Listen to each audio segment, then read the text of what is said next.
On est en Facebook Live pour la fin de la Western State 2024 qui nous offre tout un spectacle depuis ce matin. Ça a commencé très tôt cette affaire-là, puis je pense que je suis pas le seul qui est scotché devant son écran depuis 5 heures ce matin. En fait, le départ était à 5 heures à Olympic Valley en Californie. Nous, de notre côté, ben, ça commençait à 8 heures le matin, donc on avait un petit lousse, c'est quand même pas si pire. Donc là, vous voyez, je rebord mon bucket hat. Je me suis dit: «Je vais me mettre en mood Western State». On sort le bucket hat comme, ceux à l'écran qu'on voit.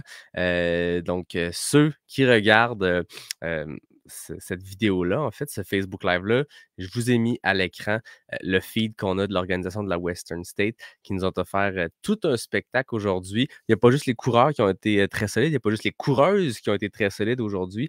Il y a aussi, ben, toute l'équipe qui nous a sorti des images d'un peu partout. On le sait, la Western State, c'est un peu comme, certaines de nos courses au Québec, hein, où c'est très difficile d'avoir du signal. Je pense à mes bons amis Nicolas Fréret, la gang de l'UTHC avec qui j'ai eu la chance, de faire l'UTHC TV. On avait des informations qui rentraient au compte-gouttes, des fois très en retard parce que le signal est rare. La Western State, ça a bien beau avoir lieu en Californie. Je vous confirme qu'on est très loin de la Silicon Valley. En tout cas, on n'a pas le signal de la Silicon Valley, loin de là. Voilà. En ce moment, on voit à l'écran, Jim Walmsley, le grand champion, triple champion de la Western States en 2018, 2019, 2021, donc 3 éditions consécutives, car il y avait eu la pause de la COVID. On le voit en ce moment sur l'asphalte, quand on est à la Western State et qu'on voit ces images-là, cette côte-là d'asphalte, c'est qu'on arrive vraiment, vraiment dans les derniers milles de la course. Moi, quand je vois ces images-là, ça me rappelle 2022 quand on regardait Marianne Hogan courir avec ses pacers, Thomas Duhamel, Oli, tout le monde était là, sa famille était là. Donc, c'est des images qui nous reviennent chaque année. Tu sais, la Western State, il y a ça comme côté très historique, mais très mythique. C'est ces images-là fortes, ces moments-là forts dans la course. Rapidement, en début de course, on le sait, on commence en montant un centre de ski, on monte à 2700-2800 mètres d'altitude. Il y a ces images-là mythiques, du soleil qui se lève à l'horizon, puis des premiers coureurs qui arrivent en haut. La grosse neige, on se dit: «OK, c'est une course alpine». Puis une couple de kilomètres plus tard, quelques dizaines de kilomètres plus tard, les coureurs sont en pleine, chaleur suffocante dans les canyons. C'est ça la beauté de la Western State. Une autre image qui est vraiment forte, qu'on continue de voir parce que on suit beaucoup le top 10 hommes, top 10 femmes, c'est la traversée de la rivière, de la American River dans ce coin-là. On le sait d'année en année, des fois c'est en bateau, des fois c'est à la main. Cette année, c'était à la main. Même si le courant semblait vraiment très fort, on a vu Jim Walmsley à date, c'est le seul des coureurs qui est passé par la traversée de la rivière, qui a demandé la veste de sauvetage parce que c'est optionnel, les gens peuvent avoir la veste de sauvetage ou pas. Je vous raconte l'anecdote pendant qu'on voit Jim Walmsley courir avec son équipe, se changer. Je pense qu'il veut mettre ses plus beaux habits pour l'arrivée de sa 4e victoire sur la Western State.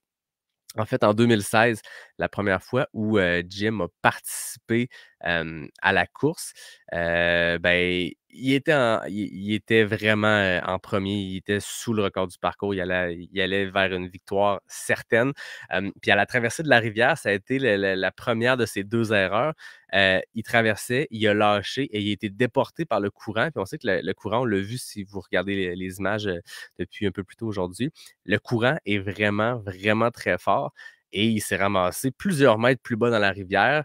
C'est pas dangereux dans le sens où il y a comme des roches, fait que tu peux t'agripper, mais ça a complètement cassé son momentum de course.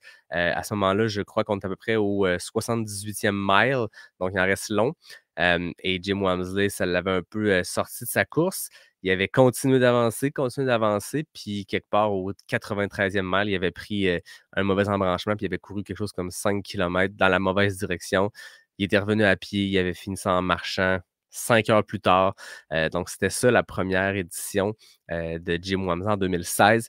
Après ça, en 2017, Jim Walmsley avait abandonné un DNF, ceux qui l'avaient écouté à l'époque ou qui avaient vu des images assez brutales. Là. Encore là, Jim Walmsley avait parti comme une dalle, très, très fort en avant et finalement, il avait complètement explosé. On l'avait vu vomir dans un ravito. Ça avait été un abandon.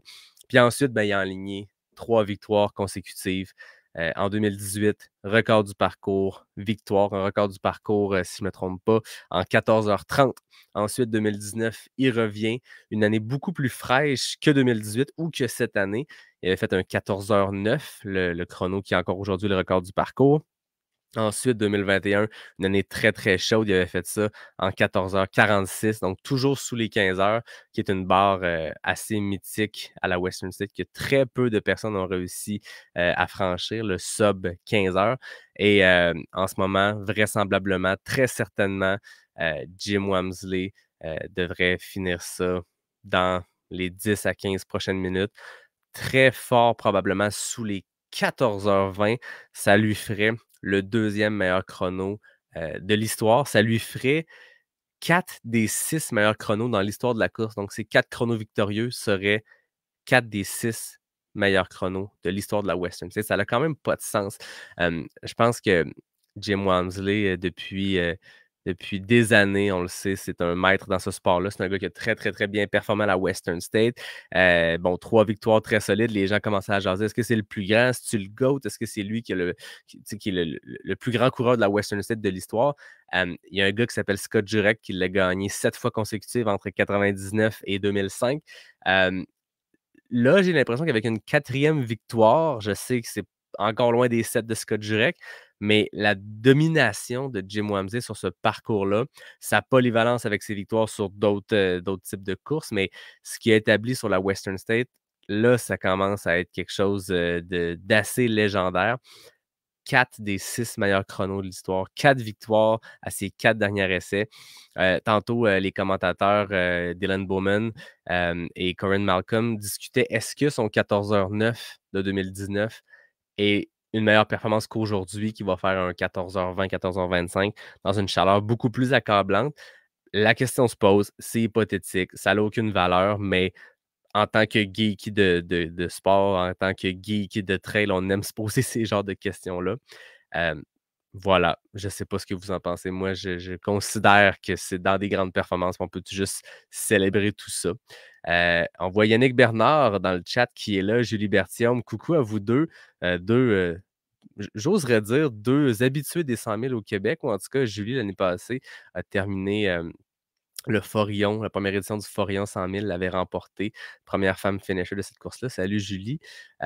Nick Gelina, que j'ai croisé à la IPA Fun Run récemment, qui se lance, si je ne me trompe pas, sur le QMT 100 000 dans une semaine. Salut Nick. Yannick Bernard, bon, plus besoin de présentation de ce gars-là dans le trail au Québec. Yannick, je pense que c'est une légende. Je pense que Yannick Bernard est une légende.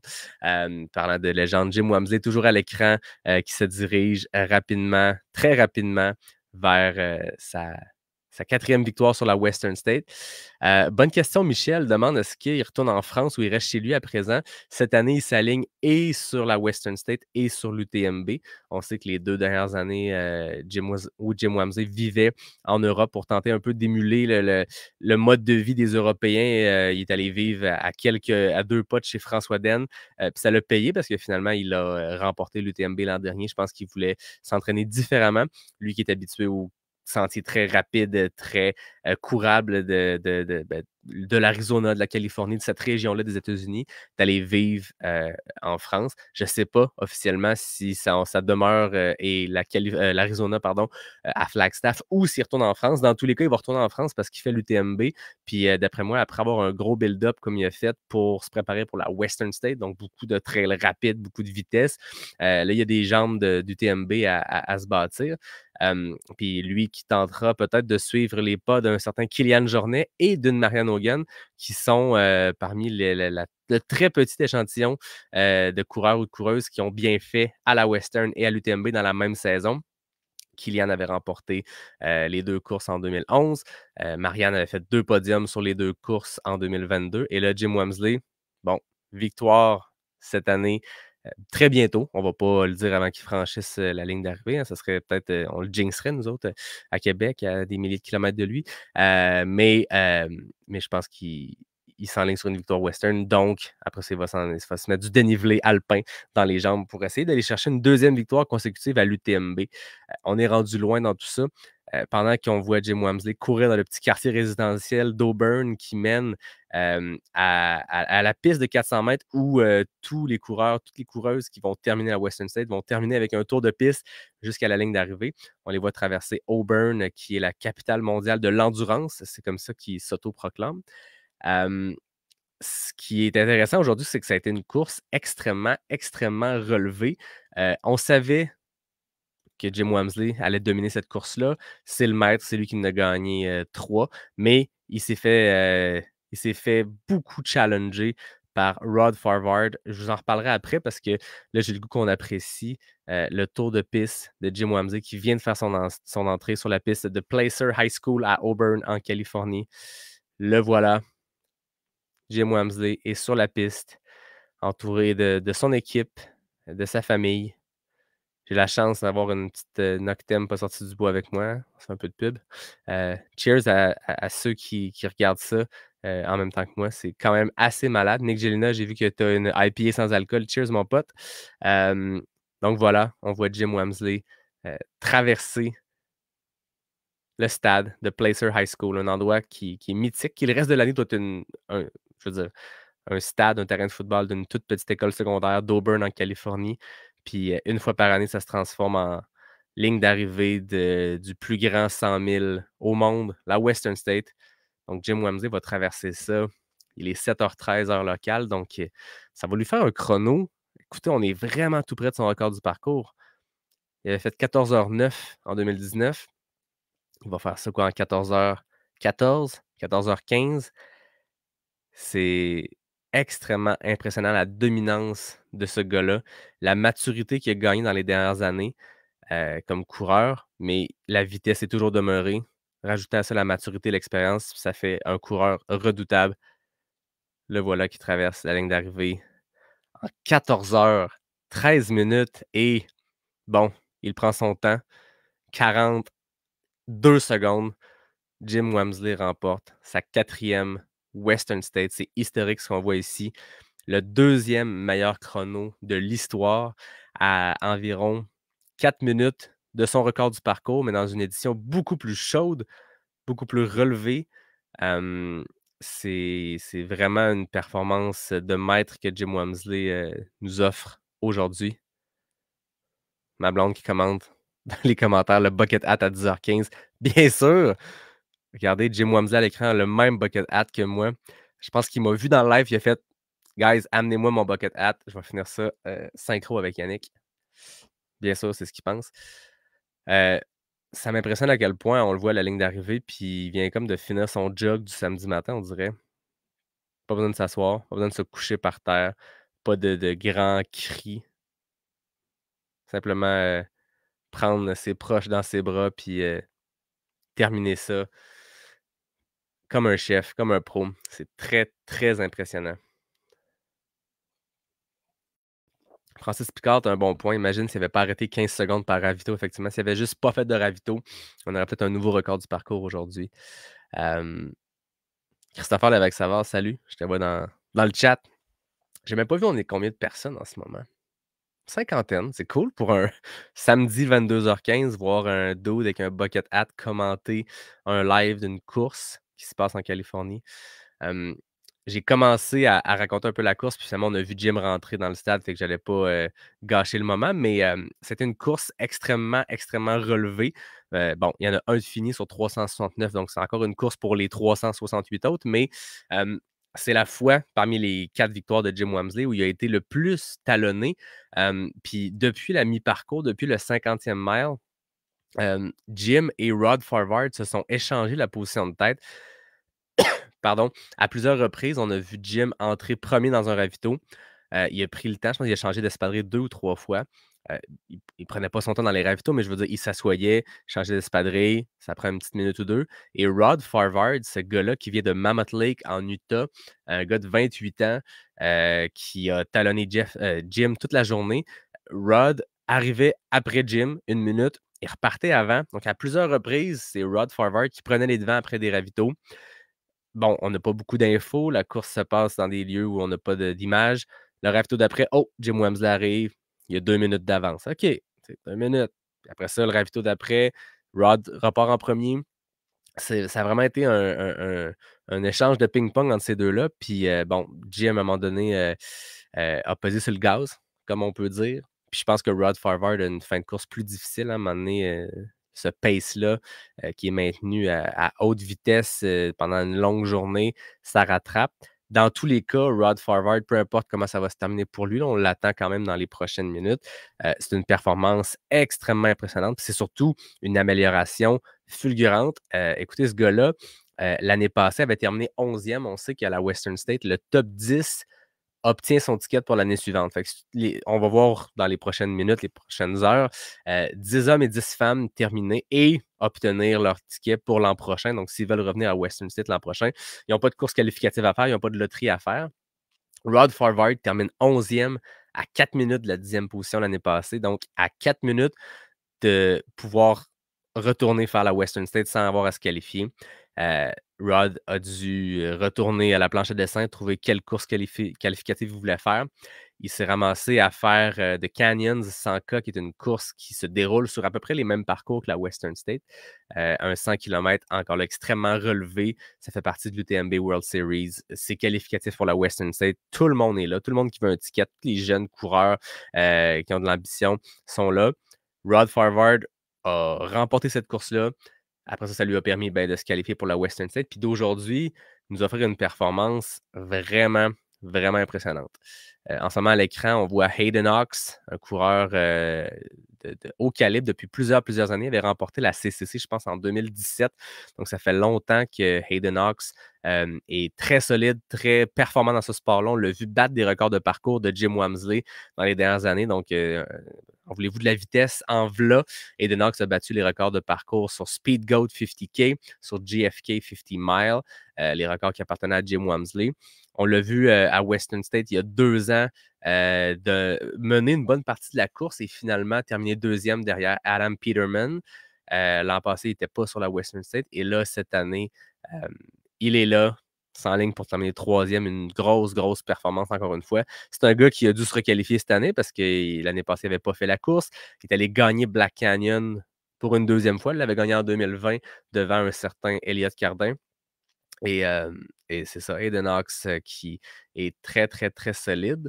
La caméra le suit beaucoup, lui, en ce moment, j'ai l'impression. Puis peut-être que vous pouvez me l'écrire dans le chat parce qu'on essaie de suivre plein d'écrans en même temps. Mais je pense que Hayden Hawks semble en deuxième place. En tout cas, la caméra est sur lui.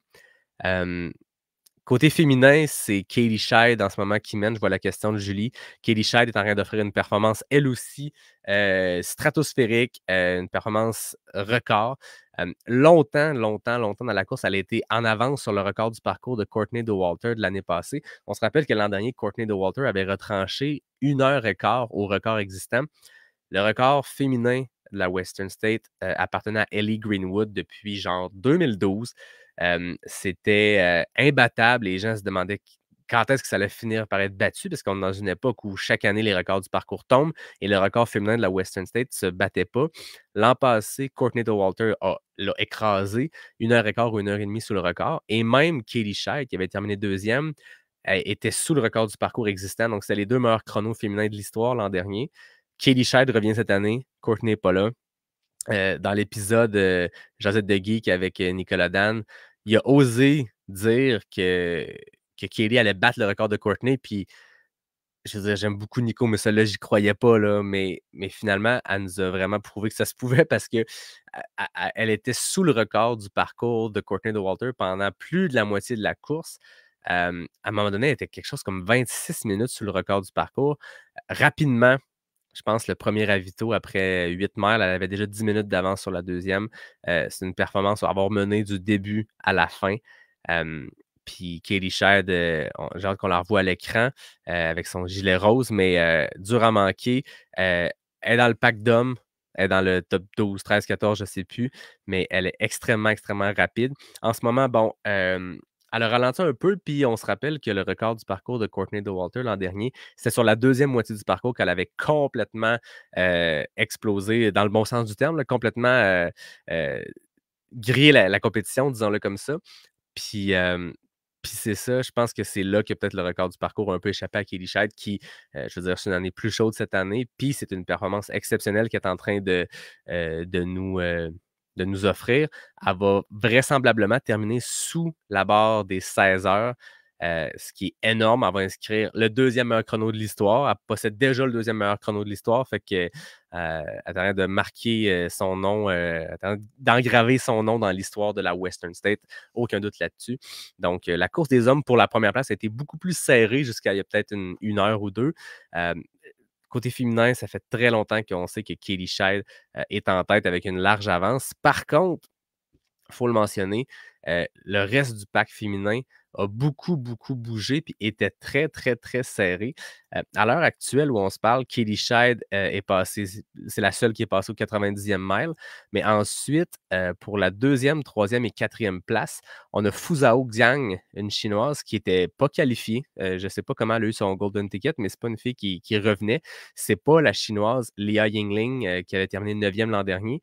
À un moment donné, les 2 Chinois, c'était deuxième et 3, mais en ce moment, Fuzhao Jiang est, 2e au 85e mile, suivi, de près, une vingtaine de minutes derrière par Esther Silag, la troisième de l'an dernier, donc encore là, troisième position pour la Hongroise, et Emily Allgood, la Zimbabwéenne, est présentement quatrième, une fille qui a gagné l'UTHC 125 en 2019, qui en est à sa quatrième Western State consécutive, toujours dans le top 5 ou 6.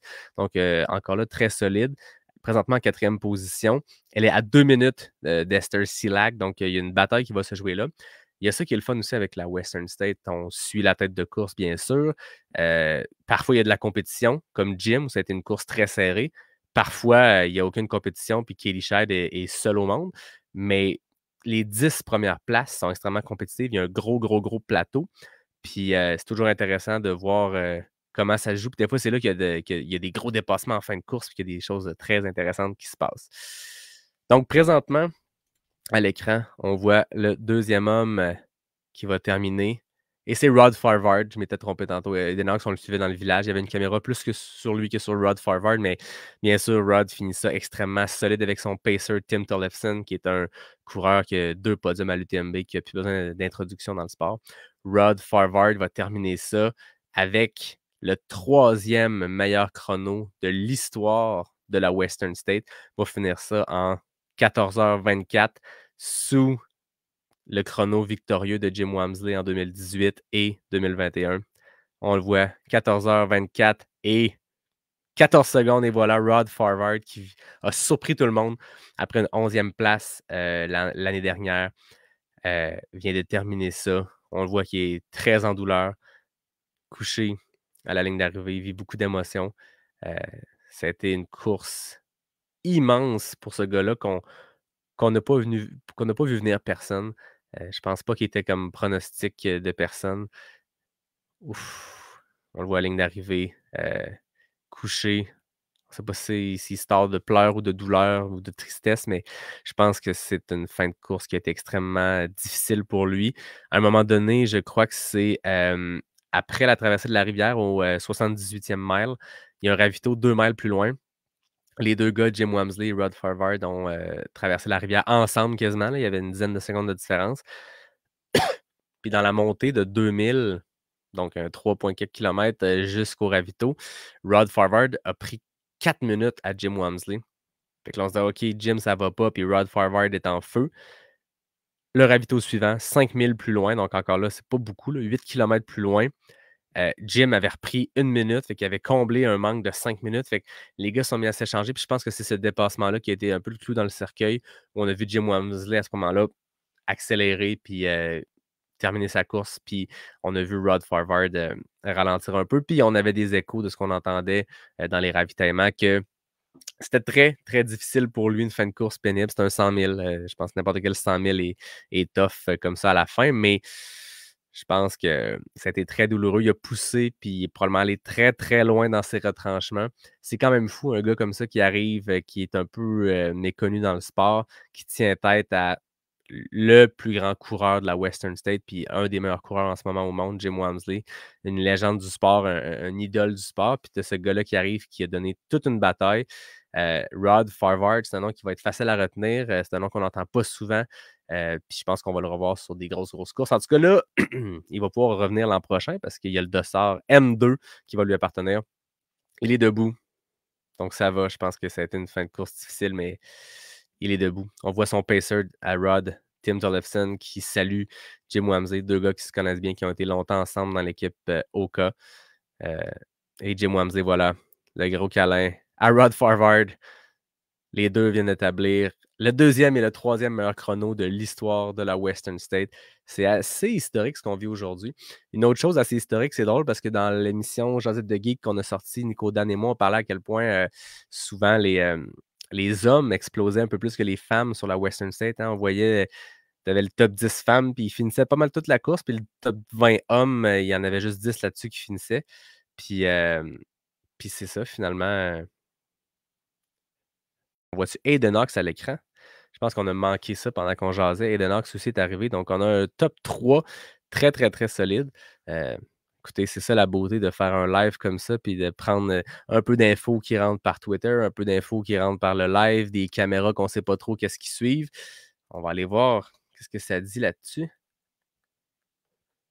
Aiden Knox euh, est arrivé, attention, 15 secondes derrière Rod Farvard. C'est pour ça qu'on ne l'a pas vu arriver.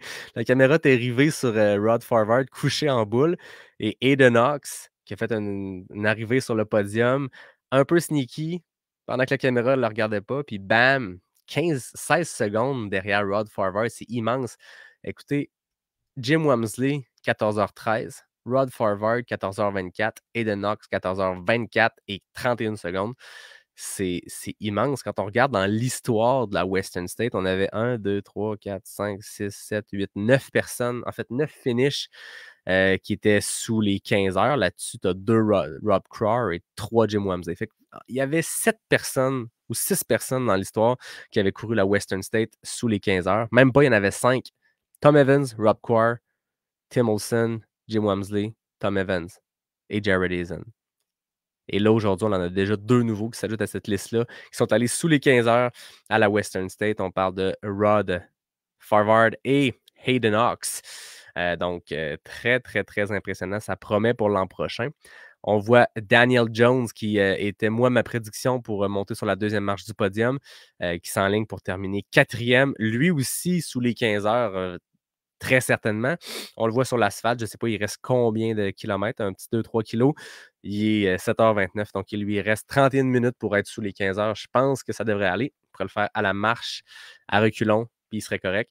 Donc, Daniel Jones, le Néo-Zélandais, qui lui aussi va se hisser dans cette courte liste qui grandit tranquillement des coureurs qui ont terminé la Western State sous la barre des 15 heures. Pensez-y, 100 000 160 km avec 5600 mètres de dénivelé positif et on termine ça en moins de 15 heures. Le pace, c'est complètement fou. Question ici. Tantôt, j'ai vu une question. C'est quoi les choses que Jim Wamsley porte, je crois? Est-ce que je me trompe? J'ai vu cette question-là passer. Je vais essayer de la trouver. Ouais, je retrouve le chat. Hey, j'ai beaucoup trop d'écran pour être un seul homme à gérer ça. Michel Gagnon demande question au cas. Quelle chose? Ça s'est posé comme question aujourd'hui dans le live. Il y a eu une grosse campagne parce que la dernière année, Jim Wamsley portait les Oka Tecton X2, donc un esparier de trail avec plaque de carbone. Donc, c'était le modèle 2. Et là, on sait que le 3 s'en vient prochainement. Et ils ont fait une campagne seulement pour les gens qui étaient à la Western States en Californie. Il appelait ça le Tecton X 2.5. Donc, c'était comme une version, je ne sais pas si elle est évoluée ou si c'était juste une version spéciale Western State, mais c'était vraiment un modèle identique à celui que Jim avait porté l'an dernier sur l'UTMB. Donc, est-ce que Jim portait le modèle spécial Tecton X 2.5 ou le 3 qui va bientôt sortir? Moi, je mettrais un petit 2 piastres sur le Tecton X3. Clairement, il y a un prototype d'un pied. Si ils ont fait un 3, c'est qu'il est meilleur que le 2. Voir que Jim Wamsley ne porterait pas la meilleure chose disponible chez Oka. Donc, on voit à ce moment-ci Daniel Jones qui fait son entrée sur la piste. C'est complètement fou. On va avoir 4 hommes qui se hissent sous les 14h35 de course. Ça va les placer au rang 2, 3, 4 et 6 de l'histoire de la Western State. C'est vraiment une édition historique. Puis c'est quand même fou de voir ça parce qu'en 2019, on avait vu ça, 3 hommes se hisser sous les 15 heures, des performances records. C'est une édition plutôt fraîche. Là, on avait une édition qui était assez chaude. Il a fait plus de 93 Fahrenheit dans les canyons. On a vu que c'était très chaud. Même tantôt, en fin de parcours, là, il était 6 heures le soir. Puis il y avait un reporter qui parlait. Puis il disait il n'y a aucun vent. C'est chaud. Il suait. Une édition très, très chaude de la Western State. Alors qu'on voit Daniel Jones entrer à la maison, à l'arrivée après 160 kilomètres entre Olympic Valley et Auburn en Californie. Je regarde les questions qui rentrent. Je ne veux pas en manquer. Ouais, t'as raison, Nick Gélina. Je pense que Jonathan Albon et Caleb vont probablement aussi finir sous les 15 heures. Donc, cette édition historique-là continue pendant que Daniel Jones va traverser la ligne d'arrivée en 14h32 et des poussières. En attendant le prochain coureur qu'on verra dans les rues d'Auburn, en attendant le prochain tour de piste, j'ai le goût de vous parler de la course côté féminin parce que, bon, je le disais, Katie Scheidt a mené ça du début à la fin sans grande compétition, là. Tout le long de la journée, on l'a comparé à Courtney l'an dernier et à Katie Scheidt elle-même l'an dernier, selon les chronos. Mais on parlait plus ben des autres femmes en termes de durée parce qu'elle avait une avance assez importante. Par contre, les positions 2 à 2 à 8, ça l'a beaucoup, beaucoup bougé, beaucoup de gros dépassements. Ça a été vraiment, vraiment le fun à voir. Puis ce qui était le fun, c'est qu'on avait aussi des caméras sur tout ce beau monde-là. On a vu des dépassements. Esther Sislag, c'est une fille c'est une mère de 2 enfants. Je pense qu'elle a 37, 38 ans. Ça fait pas longtemps qu'elle fait de la course à ce niveau-là compétitif. On l'a vu faire la Western State, on l'a vu faire un podium à l'UTMB, ou en tout cas, top 5 à l'UTMB. Et elle revient cette année après une grosse performance l'an dernier. Elle avait terminé, si je ne me trompe pas, 3e, Esther Silag. Et à un moment donné, elle était hors du top 10, elle était 10e, 9e, puis c'est là que l'expérience rentre, c'est là qu'on voit que c'est son 3e finish à la Western State. Elle sait comment gérer ce parcours-là qui est extrêmement difficile, qui est une bête qui est dure à dompter. On l'a vu remonter, remonter, remonter, puis là, en ce moment, elle est en 3e place, tout près d'Emily Hargood en 4e place, donc ça va être une bonne bataille de ce côté-là, mais quand même, grosse remontée de son côté. Une course, une compétition qui est intéressante à suivre, c'est qu'on devrait voir aujourd'hui les records master du parcours être battus. Donc, pour vous mettre en contexte, les records master, c'est pour les athlètes de 40 ans et plus. Donc, chez les hommes, on a Tyler Green, dont on a parlé, Nico et moi. Il était dans nos prédictions. C'est un gars qui a terminé 2e, 4e et 2e au cours des 3 dernières éditions de la Western State. En ce moment, il est 7e. Il y a eu une très, très bonne journée. On a juste un plateau vraiment, vraiment agressif qui performe très bien. Tyler Green va faire un de ses meilleurs chronos à vie. Ce genre de chrono-là lui a donné des top 2, top 4 dans les dernières années. Là, ça va probablement lui donner une septième place. Mais Tyler Green a 40 ans cette année. Donc, officiellement, il tombe dans la catégorie Master. Et avec le chrono qui s'enligne pour faire dans les 15 heures et des poussières, sera clairement un nouveau record. Mais ce qui est vraiment intéressant ici, c'est du côté féminin. On a Ida Nielsen, qui est suédoise, si je ne me trompe pas, et Heather Jackson, l'américaine, qui sont toutes deux au-dessus de 40 ans et qui sont toutes deux vraiment, vraiment en avance sur le record du parcours pour une femme master de 40 ans et plus. En ce moment, les deux courent en 6e et 7e position. Heather Jackson, on lui attribuait un peu, on suivait la course à travers elle, on suivait ce record-là se battre parce que Heather Jackson avait une grosse course, on l'a vu être en 4e ou 5e position, si je ne me trompe pas. Mais là, Ida Nielsen, qui a beaucoup d'expérience, est en train de faire une remontée. Puis en ce moment, quand ils sont passés à Auburn Lake Trails, donc au mile 85, il y avait 4 minutes qui séparaient. Donc, ça va être intéressant de voir laquelle des deux va terminer en premier parce que celle des 2 qui va terminer va avoir battu le nouveau record, du parcours pour, 40 ans et plus. Donc c'est le record Masters qu'ils appellent.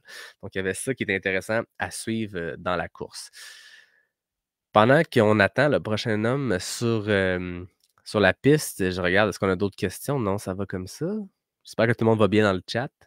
Si vous buvez une petite consommation, mettez-le. Tantôt, j'ai Nick Gélina qui nous a partagé sa IPA, sans alcool. Moi, de mon côté, je la monte à l'écran et voilà, une pas sortie du bois. Je concept un peu, hein. Heu, Écrivez-nous dans le chat qu'est-ce que vous buvez en ce moment ou, parlez-moi de ce que vous avez aimé voir aujourd'hui en suivant la course. Est-ce que vous l'avez suivi, sur Twitter? Est-ce que vous l'avez suivi sur Instagram? Est-ce que vous l'avez suivi comme moi sur YouTube à regarder, le live? Je serais curieux de vous entendre là-dessus. Hem Je vais aller voir, notre Québécois Xavier Béruel tantôt. Je regardais puis ça allait vraiment bien pour lui. Donc Xavier Béruel de Montréal, je cherche, et voilà. Xavier est rendu à Forest Hill. Donc Forest Hill, c'est le, 62e mile. Il y a 14h04 de course au moment où il est passé à Forest Hill. Xavier, c'est un gars de 51 ans. Donc en ce moment, il est 5e dans la catégorie des 50-59 ans. Il est en 80e place, en ce moment dans la course. Il semble vraiment, vraiment très bien avancé depuis que je le suis, tantôt. Passe de ravito en ravito. Bien sûr, on n'a pas beaucoup d'informations parce qu'il n'y a pas une caméra sur lui, mais si quelqu'un, le connaît, si quelqu'un a des infos de plus, je serais intéressé de l'entendre. Mais, à date, je regarde ses splits de ravito en ravito. Ça se passe vraiment bien pour lui. C'est un gars qui a une grosse, grosse expérience. Il a fait le Tour des Géants, il a fait l'UTMB, il en a fait plusieurs comme ça. Il a fait le Tahoe 200, si je ne me trompe pas. Donc, habitué à ce genre de parcours-là. Le Tahoe 200, c'est tout près de la Western State.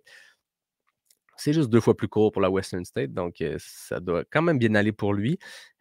Donc je vois ça de ravito en ravito, ça se passe super bien. Donc je pense que à la vitesse où il va présentement, tu es en très bonne position pour terminer sous les 24 heures. La petite particularité à la Western State, c'est quand on termine sous 24 heures. Rappelons que la barrière horaire est à 30, mais si tu termines sous les 24 heures, tu as une boucle de ceinture spéciale, qui est marquée, 100 miles one day, donc 100 miles en 24 heures ou moins. Donc c'est une silver buckle qu'ils appellent. Pardon, petit toux de fin de soirée, de microbe de bébé ou je sais pas quoi. Nicolas Royer, qui dit qu'il a suivi, sur YouTube, mais aussi sur les stories de Pas sorti du bois au restaurant avec la famille. J'espère que la famille en veut pas trop, à toi ou à moi, je sais pas, mais j'espère que tu as fait ça subtilement au restaurant. Michel Gagnon, il y a du keb sur la Western, oui, on en avait 2. Il y a Jean-Mathieu Chénier pour lequel on n'a pas d'infos présentement, je sais pas. Il y a eu beaucoup de problèmes de chrono, de puce aujourd'hui, donc il y a comme pas d'infos depuis, si je regarde, pas d'infos depuis, Last Chance, qui est un ravito, au nom, très évocateur, au 43e miles après 12 heures de course. Donc, si on se fie à ça, ça se passe bien. C'est un bon split. Puis, comme je le disais, on en parlait tantôt, Xavier Béruel. Donc, en ce moment, on voit à l'écran Caleb Olson, qui est un Américain de Draper en Utah, qui va terminer en 5e position sous les 15 heures. Bien, bien, bien confortable sous les 15 heures, probablement autour de 14h40. Lui aussi inscrit son nom sur une petite parcelle d'histoire de la Western State parce que, encore là, je le répète depuis tantôt, vous êtes tanné de l'entendre, mais c'est un chrono vraiment très impressionnant. Vraiment, là, il y a du monde rapide, très rapide cette année. Et voilà, on le voit arriver. Très, très, très impressionnant, Caleb Olson, un gars que je connaissais très peu. Est-ce que Nico puis moi, on en avait même parlé? J'ai un blanc de mémoire si on avait parlé de ce gars-là.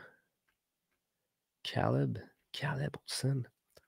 On l'a même pas présenté. Imaginez un gars qui termine ça en 14h40, une énorme performance. Il était passé sous le radar, de Nico et moi. Ben, beau être geek, on sait pas tout, on dirait, hein. Caleb Olson, on va aller voir. Qu'est-ce qu'il a fait, ce gars-là? On va le découvrir tout le monde ensemble. Qu'en pensez-vous? Caleb Olson, un gars qui, a fait le Mute 82 km, Mute 85 qu'il appelle cette année en avril dernier. Il était terminé 2e, donc grosse performance là. C'est un gars qui a gagné Grindstone 100 kg l'an passé. Donc Grindstone, c'est une course qui se passe, en Virginie, si je ne me trompe pas, ou au Tennessee, une Bayou TMB à l'automne.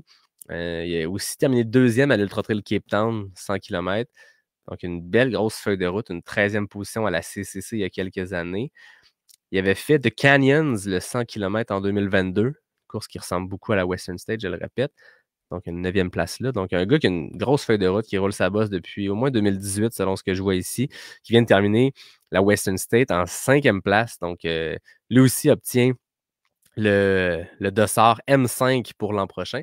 Donc c'est ça, le top 10 masculin a les chiffres 1 à 10 avec le M devant pour men. Donc, Jim Wamsley, s'il veut bien, pourrait être le M1 l'an prochain. Caleb Olson pourrait être le M5. Côté féminin, c'est pareil, donc c'est F1 à 10. L'an passé, Courtney et Tom Evans avaient les premières positions. Les deux ne sont pas revenus cette année, donc ça commençait avec F2 et M2. Donc, on voit Jim Wamsley qui chill à l'arrivée. C'est vraiment impressionnant de le voir. Il boit, je sais pas, une petite canette de coke, mais il a l'air tout frais. Je pense que le changement de vêtements à 2 km de l'arrivée, nouveau bucket hat, nouveau gilet, ça a peut-être aidé. Mais quand même, il n'a pas l'air d'un gars qui vient de gagner sa 4e Western State avec une grosse bataille au sommet, grosse journée au travail. Mais non, il chill à l'arrivée comme si il était le crew de quelqu'un d'autre puis qui était là pour l'ambiance. Très impressionnant quand même, l'aise de ce gars-là. Pierre-Antoine, tu me dis, je crois que c'est son premier 100 000. On parle de Caleb Olson. Je pense que tu as raison. Je ne vois aucun 100 000 à sa feuille de route. Donc, c'est un bon baptême du 100 000. Merci, merci Pierre-Antoine. C'est belle, de bien vu. C'est vraiment impressionnant quand même. Premier 100 000, on fait ça sur la Western State, termine 5e sous les 15 heures. Pas trop de problèmes.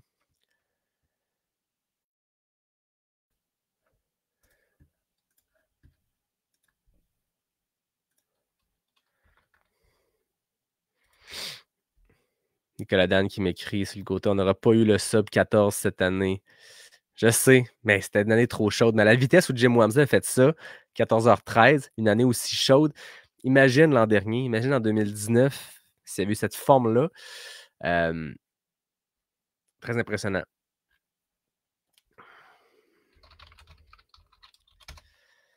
Sinon, quelque chose qu'on se posait comme question avec Nico, avec Lynn Nico, parce qu'on a une conversation avec Nicolas Fréret et Nicolas Dan, c'est Jim Wamsley, après 2 ans à focusser sur la montagne, comment allait se comporter les jambes sur un parcours comme ça, dans le sens où, pardon, dans le sens où Jim s'est toujours entraîné à Flagstaff dans des conditions qui ressemblent à la Western State. Jim a toujours focusé beaucoup sur la Western State, puis souvent gagnait la Western State, faisait très bien la Western State, puis après ça, allait se péter la gueule à l'UTMB parce que c'est deux courses qui sont très différentes, difficiles de combiner les entraînements. On en a souvent parlé avec Marianne, avec d'autres sur le podcast.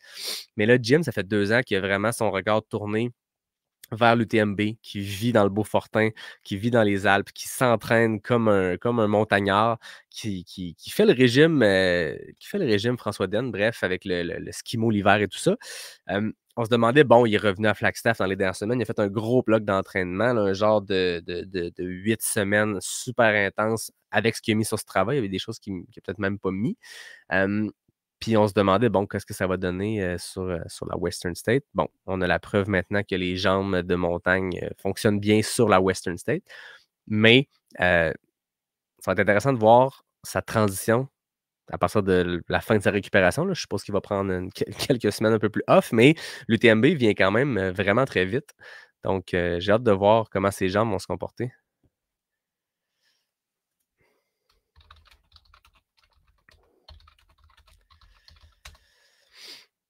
Donc, qui qu'on attend bientôt? On va retourner voir. Donc, Caleb Wilson s'est rentré. Le prochain serait Jonathan Albon. C'est intéressant, Jonathan Albon. C'est un gars, on en a parlé dans le Jazette de Geek avant la course, qui a un gros background de coureur de montagne. C'est un gars qui a gagné la CCC à l'UTMB, qui a gagné l'OCC à l'UTMB. C'est un ancien champion du monde de course à obstacles. C'est un Américain ou un Britannique. Je pense que c'est un Britannique qui vit en Norvège. C'est un ami de Kylian. Puis, il n'avait pas l'air d'avoir fait un entraînement particulier pour la Western State. Puis on s'entend que pour un montagnard qui vit en Norvège, la Western State, ça ne peut pas être plus différent. Puis on se demandait, tu sais, est-ce que ça fait partie de la stratégie de ne pas se préparer, puis d'arriver, puis de découvrir? Il a fait une très grosse course aujourd'hui. Je ne sais pas s'il a trouvé ça difficile. Tantôt, on entendait sa femme en entrevue dans un ravito, puis je pense que c'était au 85e mile, puis sa femme racontait à l'intervieweur que Jonathan Albon, il voulait juste quitter, il voulait juste finir au plus vite. Il était tanné, il avait mal. Mais j'ai hâte de voir qu'est-ce qu'il va raconter après la course parce que c'est un gars qui ne s'entraînait pas pour ça précisément, puis qui va avoir fait une 6e position, probablement, 6e ou 7e, en tout cas, selon les infos qu'on a. C'est très solide. Est-ce que c'était une stratégie de dire, bon, cette année, j'ai pas le temps de m'y préparer, donc je vais aller faire du mieux que je peux, je vais me ramasser un dossard pour l'an prochain en finissant dans le top 10, et après, je focuserai sur la course parce que c'est un gars qui a énormément, énormément de talent. Donc, Jonathan Albon va être notre prochain à traverser la ligne d'arrivée. Katie Scheid, où ça en est? On va aller voir ça. Katie Scheid avait 32 minutes d'avance sur la deuxième, ce qui est un écart qui s'est un peu rétréci. Fait que je ne sais pas comment se passe la course de Katie Scheid. Est-ce que c'est elle qui ralentit un peu parce qu'elle est très à l'aise en ce moment dans le temps qu'elle a? On s'entend 32 minutes, c'est long pour les 16 km qui restent avant la course, mais quand même, Fuzhou Xiang, la chinoise, est en train de finir extrêmement fort sa course. Donc, Katie Scheid est rendue à 91 miles. En tout cas, la dernière fois qu'on a un chrono d'elle, c'est au 91e mile. Qu'est-ce qui suivra? J'ai très hâte de voir à quel moment elle va passer. On va aller voir un peu ce qu'on a sur Twitter comme information. Comment va Katie Scheid? ChatGPT ne peut pas répondre à ça, hein, si je veux y écrire « Comment va Katie? » OK, on n'a pas de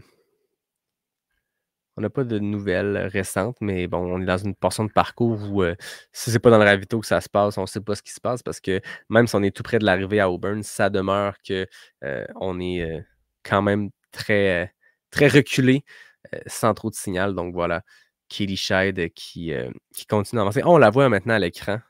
Donc, elle est au 94e mile, je crois. Fallait en parler pour qu'elle arrive à l'écran avec son gilet mauve.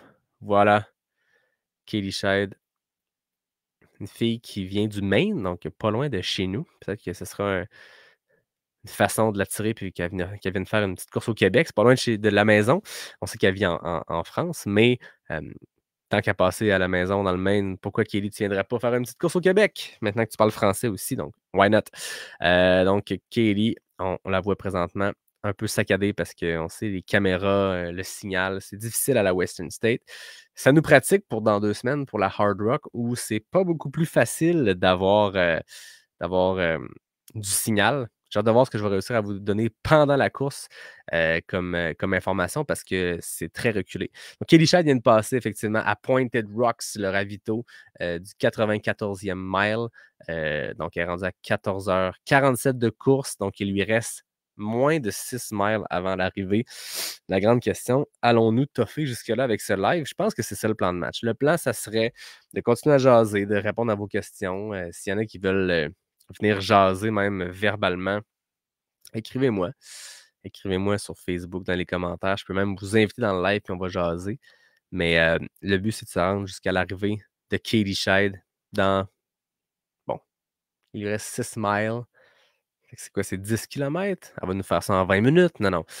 Peut-être dans une quarantaine de minutes, on va avoir Katie qui va arriver. Peut-être un peu plus. Katie Scheid, je ne sais pas qu'elle a prévu le reste de l'année, par contre. Est-ce qu'elle retourne à l'UTMB? C'est que Katie avait gagné l'UTMB en 2022, l'année qu'elle a gagné devant Marianne. Elle a gagné l'an dernier la Diagonale des Fous. Elle est vraiment en train de se faire un nom dans ce sport-là. Ça fait longtemps qu'on l'a su, mais les grosses victoires se succèdent vraiment, vraiment intensément depuis quelques années.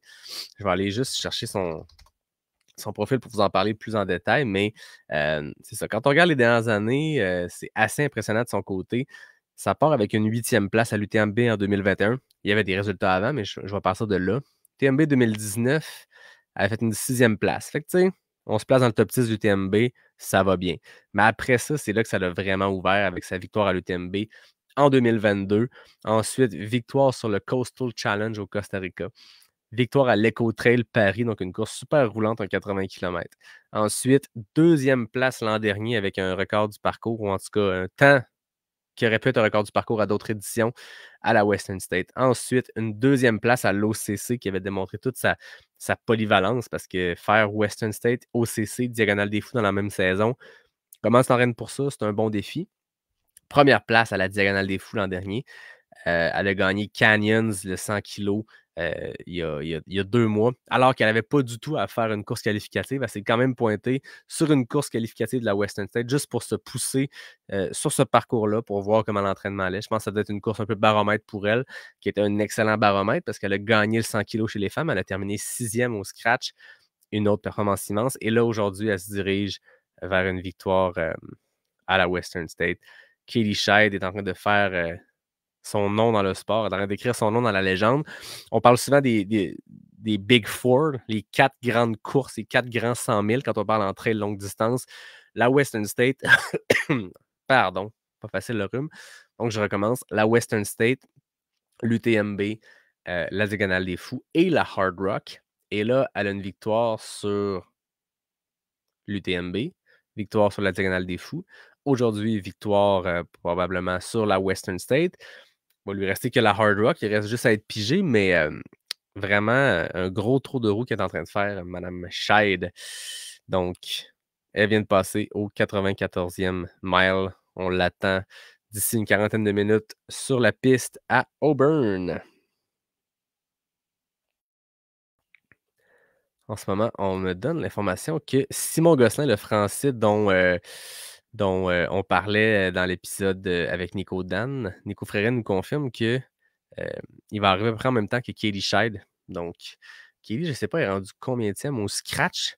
Ça nous démontre ce que je disais tantôt, hein, que souvent les hommes explosent pardon, sur l'UTMB. Dans les dernières années, c'était souvent un hécatombe. Là. À partir de la 2e moitié de course, le top 10 masculin changeait du tout au tout parce que tu avais la moitié là-dessus qui abandonnait ou qui explosait complètement.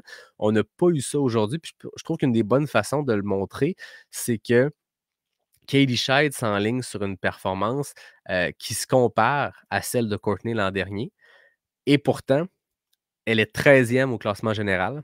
L'année passée, Courtney, pour une performance assez similaire dans les 15h30, 16h de course, elle avait terminé 6e. Donc, ça veut dire que le plateau masculin l'an dernier, il y avait un seul temps sous les 15 heures. Puis ensuite, il y avait 4 autres hommes devant Courtney, mais avec son 15h29 l'an dernier, Courtney avait terminé 6e au classement général, alors que là, cette année, Katie Scheid, avec un résultat assez similaire, va se classer plus dans le top 12-13 au scratch. Moi, je pense que ce que ça dit ici, ça n'enlève en rien la performance à Katie Scheid. Au contraire, c'est plus de faire, OK, les gars ont fait une bonne gestion de course cette année. On a moins eu d'effet popcorn où tout se met à éclater à un moment donné quand il se met à faire trop chaud. Donc, voilà. Est-ce que les erreurs du passé bénéficient à ceux cette année qui ont peut-être préparé leur course un peu différemment, qui ont peut-être fait une acclimatation à la chaleur un peu différente, qui ont peut-être un peu moins poussé, parce qu'on le sait, un 100 000 roulant comme ça, souvent ce qui arrive, c'est ça, c'est que ça court très très vite, puis à un moment donné, la digestion fout le camp, puis après ça, bonne chance finir. Donc voilà, Katie Scheid, 13e au classement général. Première femme, bien sûr, avec beaucoup, beaucoup d'avance. Merci, Annick, qui confirmait que Katie était 13e au scratch. Effectivement, Nick, le 15h29 de Courtney ne sera pas battu. Michel Gagnon, j'aime ça. Côté potin, c'est quoi l'histoire avec la co-animatrice du Western? C'est une bonne question. Écoute, le potin, c'est peut-être par rapport à ce à quoi tu fais référence, c'est peut-être par rapport à son animation de l'UTMB. En fait, ce qui s'est passé, je vais essayer de raconter l'histoire, puis peut-être que vous me corrigerez si c'est pas tout à fait la bonne affaire. C'est ce que j'en sais par cœur, mais le duo qu'on voit en ce moment, toute la journée qui nous ont animé ça, Corinne Malcolm et Dylan Bowman, co-animaient ensemble aussi l'UTMB, la version anglaise du stream en live, du stream en direct de l'UTMB.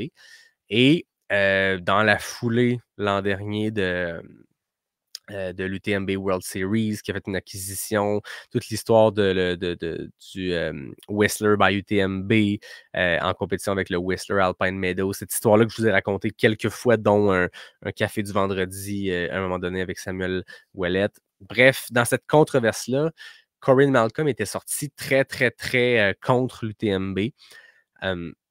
Après ça, bon, l'UTMB l'a congédié. Je suis pas là pour je suis pas là, comment dire, pour émettre mon opinion, parce que mon opinion vaut rien dans tout ça, mais elle est sortie contre son employeur. Ça reste qu'elle était employée, était travailleur autonome probablement, mais je veux dire, elle animait pour l'UTMB le live. Et après ça, bon, elle les a trashés sur les médias sociaux.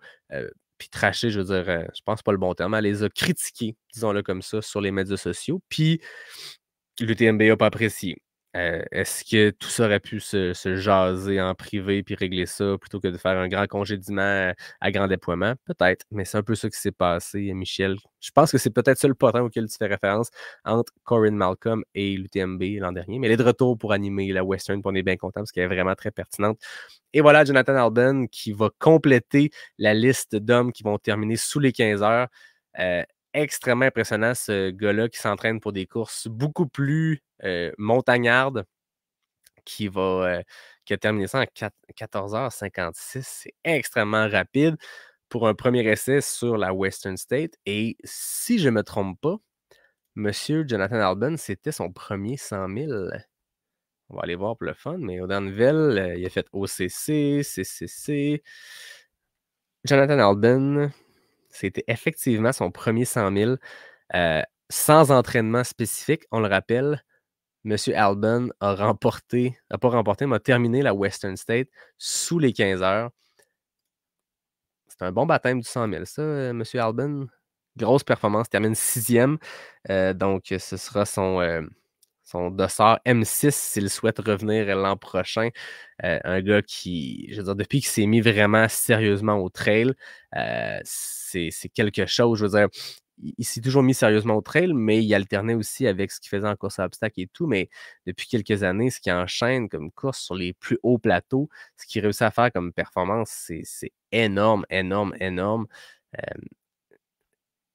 Si on regarde pour le fun, depuis son OCC en 2021, il avait remporté l'OCC en 2021 avec un record du parcours. Après ça, il a gagné le Grand Trail des Templiers, un 80 km. Il a gagné la Maxi Race, le 40 km. Il a gagné le Marathon du Mont-Blanc en 2022. 2022 aussi sur la CCC, il a terminé deuxième derrière Peter Engdahl, qui n'a pas pris le départ. On se posait la question avec Nico dans l'épisode, mais Peter Engdahl, pardon, n'a pas pris le départ, si je ne me trompe pas. Jonathan Albon, après ça, il a fini troisième à Zegama. Donc, on voit sa polyvalence, hein, des 100 kilos, des 80 kilos. Un Zegama qui est un marathon de montagne hyper rapide. Et là, cette année, il avait remporté la Transvulcania, le 73 km en mai dernier. Donc, grosse saison pour M. Albon. Puis la saison est encore très jeune. Je ne sais pas ce qu'il prépare pour le reste de l'année, mais très impressionnant.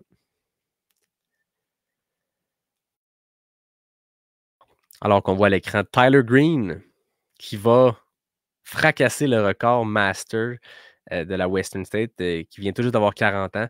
Je le disais, Tyler Green, dans les dernières années, il a terminé 2 fois deuxième, une fois quatrième.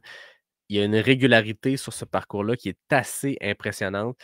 On sait que c'est un parcours qui est extrêmement difficile, puis c'est dur d'être aussi constant.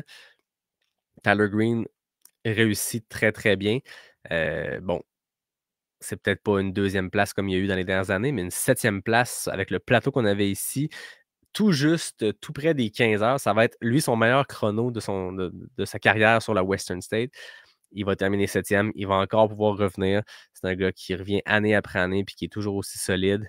Donc, Tyler Green en route pour le record masculin des Masters.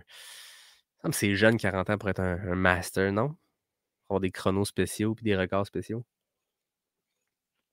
Je me permets, là, on est samedi 23h, je me prends des petits commentaires éditoriaux. Vous n'aurez pas ça dans le pas sorti du bois régulier. Voilà, donc ceux qui sont live. Puis peut-être que je vais le pitcher un épisode après. Hein, tant qu'à avoir dit des niaiseries pendant 1h30, pourquoi on ne mettrait pas ça en épisode? Puis s'il y a du monde qui veulent se taper, moi qui commente un live avec des réponses. Why not? Pierre-Antoine demande: y a-tu beaucoup de Québécois sur le marathon du Mont-Blanc demain? Je l'ai dit dans le dernier épisode avec Nico Dan, je veux pas me prêter au jeu d'essayer de toutes les nommer puis d'en oublier. On le sait, je l'ai oublié dans l'épisode puis je me suis excusé, j'y ai écrit parce que 2 jours avant, on s'écrivait par rapport à cette course-là. Je le savais très bien qu'elle était là, mais Mélodie Gilbert sera sur le marathon du Mont-Blanc le 42. On a aussi Laurie Proulx qui, si je ne me trompe pas, a terminé 8e sur le cross du Mont-Blanc. Donc ça, c'est l'épreuve de 23 km dans le cadre du marathon du Mont-Blanc. Demain aussi, sur le marathon du Mont-Blanc, on a Julien Lachance, la légende au biceps plus imposant que tous. Le gars ski de fond, qui est un très, très, très, très bon trailer. Si vous voulez le chercher sur Instagram, il s'appelle Le Trailer. Donc, devinez c'est quoi son sport préféré entre le ski de fond et le trail. Probablement le trail. Mais blague à part, Julien, qui est un ami dans la vie, qui est un excellent coureur, qui se lance sur le marathon du Mont-Blanc. Lui, qui faisait plusieurs années que Joanie et lui tentaient de se faire piger pour cette course-là. Joanie qui était sur l'épreuve de 90 km il y a 2 jours. Donc, on en a 4. Je ne sais pas si je réponds à ta question, Pierre-Antoine. Donc, 2 sur le marathon demain. Joanie et Laurie Proulx. Laurie Proulx, j'espère, je dis pas le mauvais nom de famille. C'est du par cœur en ce moment, puis il est rendu 23h un samedi. Mais je pense que c'est Laurie Proulx qui a terminé 8e, si je ne me trompe pas, sur le 23 km du Mont-Blanc. C'est très, très gros comme performance. Demain, on va surveiller sur le marathon du Mont-Blanc. Bon, il y a un très gros plateau, je n'essaierai pas de tout nommer, mais on a Rémi Bonnet qui, depuis 2 ans, depuis plusieurs années, mais dans les 2 dernières années, il explose vraiment tout. Puis l'année passée, sur un kilomètre vertical, il avait fait la plus haute cote UTMB ou cote ITRA de l'histoire, un 970 sur 1000 sur un kilomètre vertical, qui avait remporté devant Alexandre Ricard et Rémi Leroux, nos 2 Québécois. Donc, il faut bien être chauvin un peu puis les name-dropper quand on peut. Mais l'année passée, il avait aussi remporté le marathon du Mont-Blanc. Ça va être intéressant de voir ce qu'il va faire demain.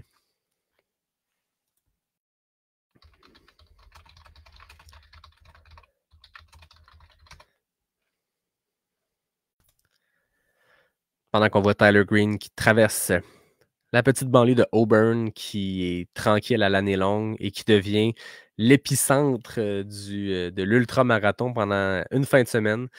On est là à commenter les têtes de course, hein, le 7e homme qui va arriver, la première femme qui s'en vient.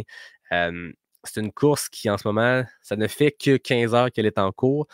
C'est la moitié du temps alloué pour la terminer. Donc, c'est une course toujours spéciale, la Western State, pour plein de raisons, mais on célèbre tout le monde qui termine, pas juste les plus rapides. Puis souvent, une tradition qu'il y a là-bas, ils appellent ça le Golden Hour, mais c'est après 29 heures de course, tout le monde qui sont dans le coin à Auburn, ceux qui ont terminé 13-14 heures plus tôt, les Jim Wamsley et autres, tout le monde se rassemble autour de la piste vers 29 heures de course pour accueillir les derniers qui rentrent dans la dernière heure. Puis à chaque année, ça fait. Si vous avez la chance d'écouter ça demain matin, la Golden Hour, demain matin, ouais, vers. C'est l'heure du dîner. Je pense vers midi pour eux, donc peut-être nous, le milieu d'après-midi. Je ne me rappelle pas l'an dernier à quelle heure j'avais écouté ça, mais à 29 heures de course, bref, on voit les dernières entrées, puis des fois, il y a des histoires de fous qui sont passées. Il y a une année, il y a quelques années, la plus vieille finisher de l'histoire de la Western State et la plus jeune finisher de l'histoire de la Western State. Les deux avaient terminé dans les horizons de 29h50 quelque. Je pense que la fille, à l'époque, elle avait 22 ans, c'était la plus jeune finisher de l'histoire. Elle avait terminé ça en 29h56. Elle a célébré avec sa famille. Elle a réussi à terminer avant le cut-off de 30 heures. Tout le monde la célèbre. C'est elle qui a la plus grosse ovation du stade. Et 3 minutes plus tard, la plus vieille finisher de l'histoire, une femme qui avait terminé à 71 ans, si je ne me trompe pas, qui avait terminé avec quelques secondes à faire avant la course. Donc, c'est vraiment des beaux moments à voir. Puis, c'est le plus vieux 100 000 qui existe en ce moment sur Terre. C'est nos Jeux olympiques du trail. C'est la Western State en Amérique. C'est une des plus grandes courses, la plus grande course. Et on célèbre les gens qui terminent à la toute fin, comme on célèbre les gens qui terminent en premier. Donc, c'est beau de voir ça. Et on n'avait pas encore vu ça aujourd'hui. Ça prenait Tyler Green, le papa, qui traverse la ligne d'arrivée avec son petit gars, qui ne devait pas être avec sa mère à attendre dans le stade parce que sa mère est en train de courir elle aussi. Puis je crois qu'elle est 10e présentement du côté des femmes. Rachel Drake, qui est la conjointe de Tyler Green, la maman du petit bonhomme qu'on voit présentement à l'écran, qui traverse avec ses petites jambes. la ligne d'arrivée de la Western State. Tyler Green, un 5e finish, si je ne me trompe pas, pour lui à la Western State. 15h05, son meilleur chrono à vie. On le félicite. Pendant que je vais chercher Rachel Drake, les informations. Elle est présentement 8e. Donc, Rachel Drake, la conjointe de Tyler Green, qui est une fille qu'on a vue très bien performer dans les dernières années. Mais là, c'est son premier 100 000. Et ça semble, bon, on n'est pas dans sa tête, on ne sait pas ce qui se passe, mais 8e place à la Western State sur ton premier 100 000, ça se passe plutôt bien. Donc, Rachel Drake, qui est présentement en 8e place au 85e 1000. Pardon, je tousse. Fin de rhume, début de rhume, on ne sait pas trop. Hein? Première année de garderie, chaque rhume se bouscule, un n'attend pas l'autre.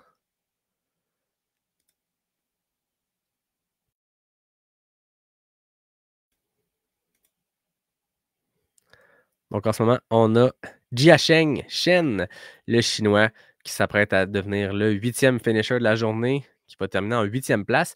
Lui qui l'an dernier avait terminé 4e. Une énorme performance. On en parlait un peu avec Nico dans l'épisode.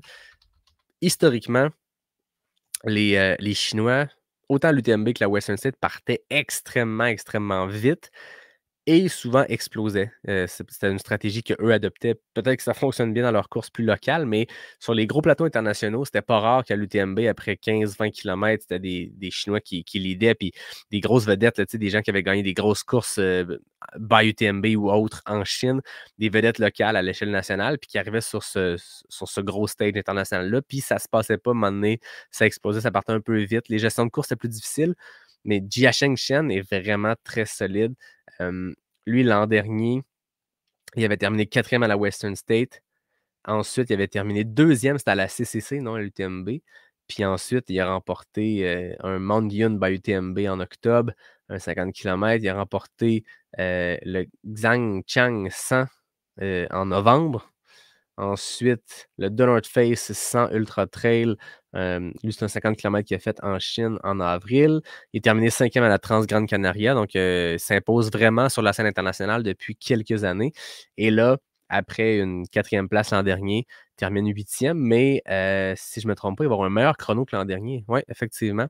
Il va terminer ça une dizaine de minutes plus vite que l'an dernier, Jiasheng Shen, alors qu'on le voit arriver sur la piste, les bras dans les airs, demande à la foule de faire du bruit. On le voit arriver sur la piste de la Western State, Jiasheng Shen, un solide coureur, un nom que vous allez entendre vraiment souvent dans les prochaines années parce que c'est vraiment une étoile montante du trail. Il est dans l'équipe de North Face. Et voilà, on le voit arriver avec son équipe. Une autre particularité vraiment le fun à la Western State, je pense que c'est Marianne qui l'avait raconté au podcast, avant ou après son podium de 2022, c'est qu'il y a des règles comme toute course sur à quel moment les pacers peuvent embarquer. Tu peux alterner de pacer à certains ravitaux, mais pour les derniers kilomètres, quand tu arrives dans Auburn, là, dans les bouts en asphalte qui descendent jusqu'au stade, toute ton équipe peut suivre, même les non-pacers, le crew, peu importe, toute ta gang, ta famille peut te suivre. Fait que ça fait des beaux moments pour les athlètes qui terminent justement avec leurs proches, avec leur famille, avec leur équipe, tout le monde ensemble. Donc, on voit Jia Shengshen avec une belle gang autour de lui qui s'en va terminer sa Western State en 8e place. Et oui, lui aussi traverse la ligne d'arrivée avec son petit gars, les bras dans les airs pour faire crier la foule. Il va terminer ça à peu près en 15h, 15h09. Donc, il a retranché beaucoup de temps à son chrono de l'an dernier. C'est très impressionnant.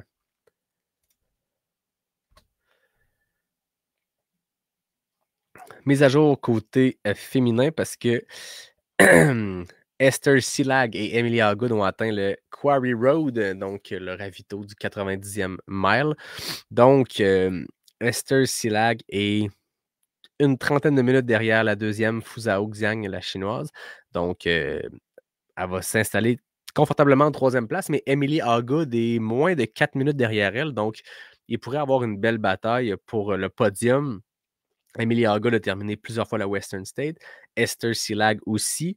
Donc, ça va être une belle bataille, je pense, qui va se faire sur les derniers 16 km de course. Alors qu'on voit Katie Scheid traverser le pont. Ça, c'est un autre point mythique de la Western State en fin de parcours. C'est un pont que les coureurs traversent, puis il y a des drapeaux qui sont hissés de chaque côté. Je pense que c'est des drapeaux de tous les pays représentés par les athlètes à la Western State. Et on la voit traverser avec son gilet mauve qu'elle a depuis le début de la course. Donc, elle est facile à reconnaître quand on voyait des images un peu floues dans un ravito. Si la personne floue qu'on voyait arriver au loin était en mauve, c'était Katie Scheid, qui allait à une vitesse impressionnante. Une gestion de course. J'ai hâte de l'entendre en entrevue ou raconter sa course du moins, mais elle a vraiment une gestion de course qui semble avoir été vraiment solide. Elle est partie très, très forte. Elle était par moment 30 minutes d'avance sur le record du parcours imaginé. Ça lui aurait mis un chrono final pas loin des 15 heures, peut-être même en bas de 15 heures. Donc, c'est parti fort, mais on n'a pas senti de gros downs, de ralentissement dans ce qu'on a vu, en tout cas, dans l'évolution de ces splits de ravito en ravito. On a vu qu'il y avait un petit peu un ralentissement dans le sens où le ralentissement normal d'un 100 000 où la deuxième moitié fait plus mal que la première, mais rien de majeur. On ne l'a pas vu s'asseoir un ravito, les jambes dans les airs, à se demander qu'est-ce qu'elle fait. Vraiment pas. Vous voyez l'image, ceux qui l'écoutent en live avec moi. Oui, c'est roulant à la Western State, là, c'est des chemins beaucoup comme ça, très rapides, mais beaucoup de faux plats montants, descendants. Puis ça, c'est pas facile pour les jambes. Des faux plats montants en fin de course quand tu as juste le goût des marcher, mais que ta tête te dit, voyons, marche pas ça. C'est très courable, mais c'est très difficile. Puis je pense que c'est beaucoup ça, la Western State, de par le parcours. Puis le fait que c'est 5600 mètres de dénivelé positif, on l'oublie souvent, mais c'est beaucoup de dénivelé. C'est pas l'UTMB à 10 000, mais pour une course qui est censée être roulante, pour une course qui se gagne en 14 heures kek, c'est très. C'est c'est quand même beaucoup de dénivelé à prendre dans les jambes, à courir. Alors qu'on voit Jonathan Rhea, un gars de 32 ans qui vient de Boulder au Colorado, qui va terminer 9e, qui lui se garantit un dossard pour l'an prochain à la Western State. Jonathan Rhea, solide performance pour l'Américain. On va aller lire sur lui, t'inquiète là. Qu'en pensez-vous? Un gars de l'équipe Oka qui. Ah oui, c'est vrai, c'est lui qui avait eu une difficile Black Canyon l'an passé pour un gars qui avait gagné le Javelina, le Javelina 100 100 miles l'an dernier. Donc, un gars qui avait déjà de l'expérience sur 100 000, qui avait terminé la Western State 14e en 2023, 16e en 2022. Il avait terminé 2e à Javelina en 2022 et l'année suivante, il l'a remporté. Donc, c'est un gars qui semble vraiment beaucoup s'améliorer. On le voit très émotif, en larmes à l'arrivée. C'est impressionnant des athlètes comme ça où on voit que on revient aux mêmes courses puis qu'il y a des grosses évolutions. Western State, 16e en 2022, 14e en 2023, 9e aujourd'hui. Ils viennent se garantir un dossard pour l'an prochain. Donc, grosse performance. Puis, c'est extrêmement, extrêmement rapide. Puis on le voit aussi, 2022, termine 2e à Javelina en 13h05. Puis l'année passée, retranche 20 minutes à son temps, s'assure d'une victoire quand on retranche 20 minutes à une deuxième place et remporte Javelina 100 en 12h43. Imaginez, 12h43 pour un 100 000. Très, très, très rapide. Et là, maintenant, il ajoute un solide top 10 à l'UTMB, à la Western State, pardon, mais en 15h13, c'est beau sur une feuille de route pour un athlète comme ça qui fait sa place tranquillement dans le sport. Donc, Jonathan Rhea, on le félicite. Alors qu'on voit notre 10e homme qui va compléter ce top 10 et le dernier à obtenir sa place pour l'édition 2025 de la Western State. Il s'agit de l'Américain Chris Myers. Tant qu'à être là, on va aller lire sur lui pendant qu'on le voit tranquillement approcher la piste. Un gars qui vient du Colorado, Chris Myers, qui a obtenu son Golden Ticket en février dernier en terminant 3e à Black Canyon. C'est un gars qui a terminé 5e au Lake Sonoma 50, donc une course, un 50 miles assez réputé en Californie. Un gars qui avait terminé 4e à Bandera en 2023. Donc, on sent, selon son choix de course, j'ai l'impression que c'est un gars qui avait la Western State dans sa mire depuis plusieurs années. 4e à Bandera, c'est à 2 places d'avoir un Golden Ticket et pas à la Western State l'an dernier. A tenté le Squamish 50 Mile, qui n'a pas terminé. Mais cette année, en février, une grosse troisième place à Black Canyon qui lui aura permis d'avoir son dossard pour aujourd'hui. Et à son premier 100 000 et sa première tentative à la Western State, il termine 10e. Et si je me trompe pas, en fait, c'est sûr que je me trompe pas parce qu'ils l'ont dit tantôt, puis avec un chrono comme ça serait impossible à battre. C'est de loin la 10e position la plus rapide de l'histoire de la Western State et c'est de loin le top 10 le plus rapide de la Western State parce que l'ami Chris Myers, dont je vous parle depuis tantôt, va faire un chrono probablement d'autour de 15h20. 15h20, il remporte les éditions 2017, 2016, 2011, 2009 et toutes les précédentes. Donc, c'est un chrono qui est extrêmement rapide. 15h20 pour la Western State. On voit que le plateau est vraiment, vraiment très solide cette année quand ta 10e place est en 15h20. On va aller voir pour comparer, mais en 2023, la 10e place l'année dernière, 15h54, donc 30 minutes de plus. Si on regarde même 2022, la 10e position en 16h35, imaginez, c'est plus d'une heure que ce que Chris Myers va rentrer aujourd'hui. Continuons pour le fun. 2021, la 10e place. Je la trouve. C'était Aiden Ox.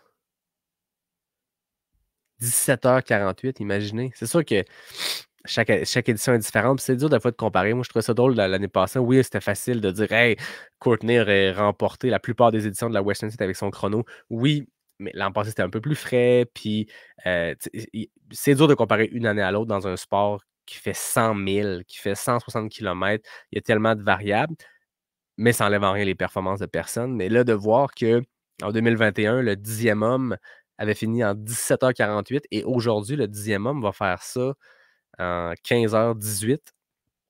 C'est immense. C'est immense. 15h18, on aurait longtemps pensé que c'était un record du parcours à la Western State avant que Timothy Olsen passe sous les 15 heures en 2012. Donc, on le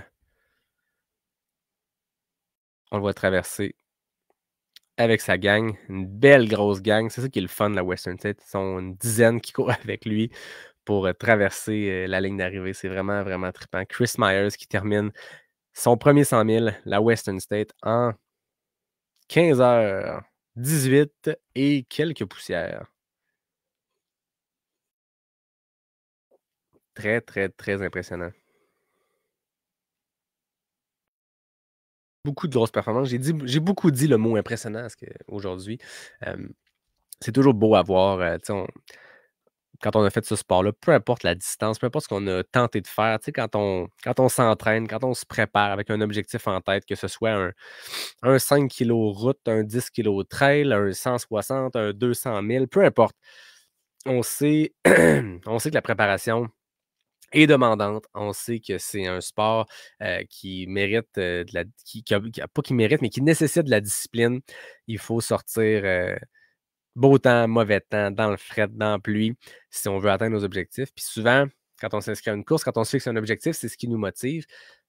C'est toujours beau de suivre une course, oui, pour l'aspect compétitif, oui, pour l'aspect fan du sport, de voir des gens faire des performances exceptionnelles, stratosphériques, des choses qu'on ne touchera jamais.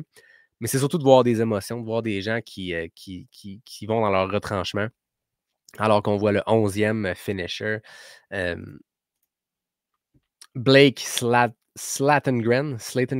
Je suis désolé, Blake, de massacrer ton nom, mais Blake Slatengren qui qui termine 11e, un gars de 28 ans qui est à une place d'avoir son dossard. Fait que s'il veut revenir l'an prochain, lui, faut qu'il se trouve une course qualificative ou qu'il se fasse piger.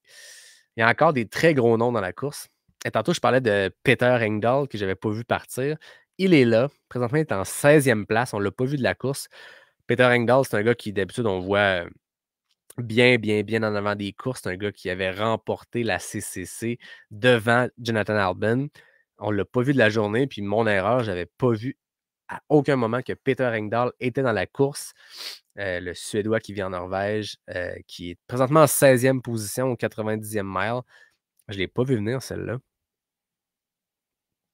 On a aussi Simon Gosselin, le Français, qui, Nico Dan, l'avait dit dans l'épisode, la semaine passée, qui est un entraîneur aussi, qui est un très bon coureur, qui va terminer dans les horizons de la 13e place. Donc voilà, alors que Blake Slatengren est le 11e finisher. Fuzhou Xiang vient de passer, le dernier ravito à Pointed Rocks. Elle était, 35 minutes derrière Katie Scheid. Donc, bien sûr, Katie Scheid se dirige tout droit vers une victoire décisive.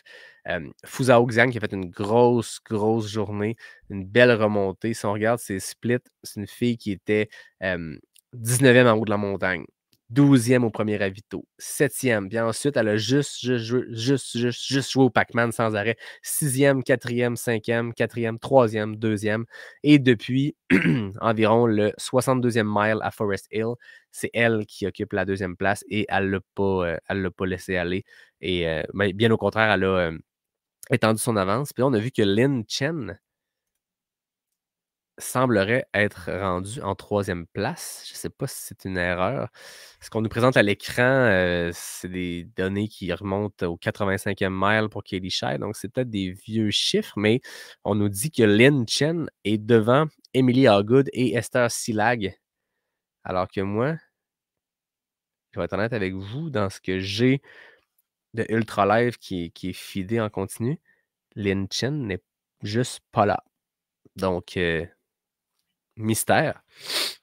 Mais je pense que ça marche pas, non, c'est ça. Je pense qu'ils ont des erreurs dans leurs chiffres parce que Emilia Good, c'est son split du 80e mile alors qu'elle est passée à Quarry Road au 90e mile. Fait que si vous écoutez le live comme moi présentement, ne regardez pas le classement. C'est pas la bonne affaire. Pas en tout.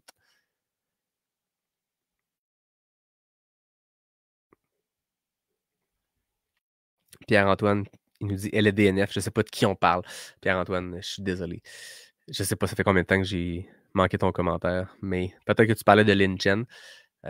Mais en ce moment, c'est bel et bien Esther Silag, la Hongroise, et Emilia Good qui semble être en troisième et quatrième place. Toujours, on les attend à Pointed Rocks, peut-être dans une quinzaine de minutes.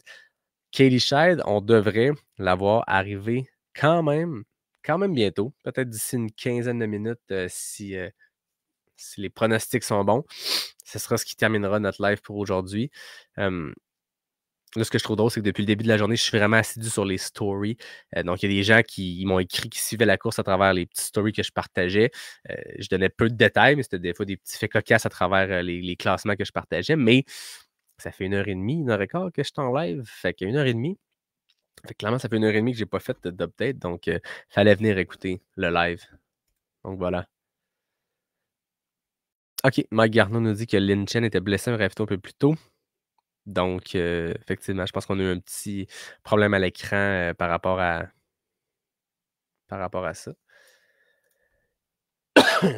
Pardon, je vous tousse ça dans les oreilles. Hein? Alors qu'on voit à l'écran Ji Duo, un Chinois qui présentement est 13e homme.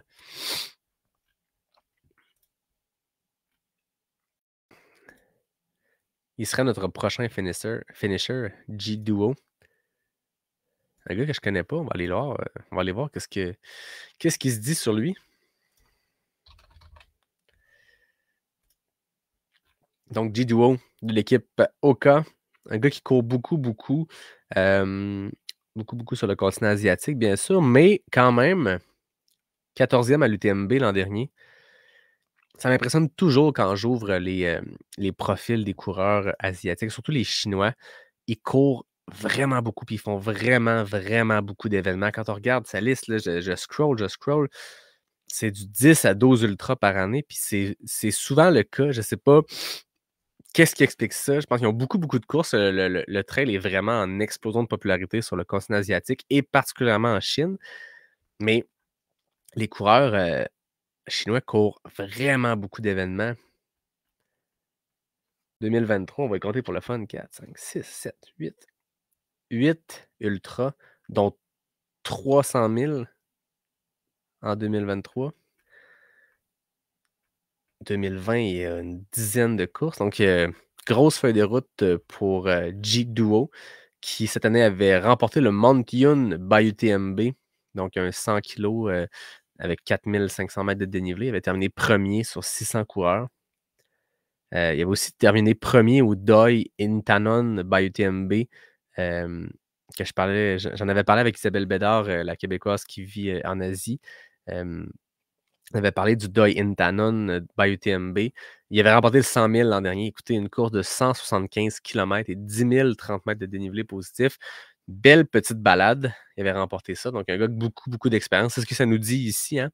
Un gars avec énormément d'expérience. C'était sa première Western State, mais c'était pas son premier rodéo. Plusieurs 100 000 à son actif. Je dirais une dizaine. Et là, aujourd'hui, 13e place à la Western State. C'est très impressionnant pour G Duo qu'on attend sur la piste d'ici quelques minutes.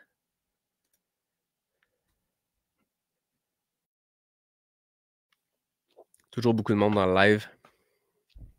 On vous salue, vous toffez la run. Moi, j'imagine ceux qui se promènent sur Facebook présentement et qui tombent sur un live avec un gars qui a un bucket hat qui commente une course. Ça doit être particulier. Faut connaître le sport un peu pour comprendre le pourquoi du comment. Mais je l'assume pleinement, ce bucket hat. Je le porte en course et je le porte, ça a l'air, en live. Hein. Fallait se mettre en mode Western State. Donc voilà, G-Duo, tout sourire qui approche la ligne d'arrivée de la Western State pendant qu'on attend Katie Scheid, notre première femme qui devrait se pointer le bout du nez très bientôt dans le petit quartier banlieusard autour de la ligne d'arrivée à Auburn.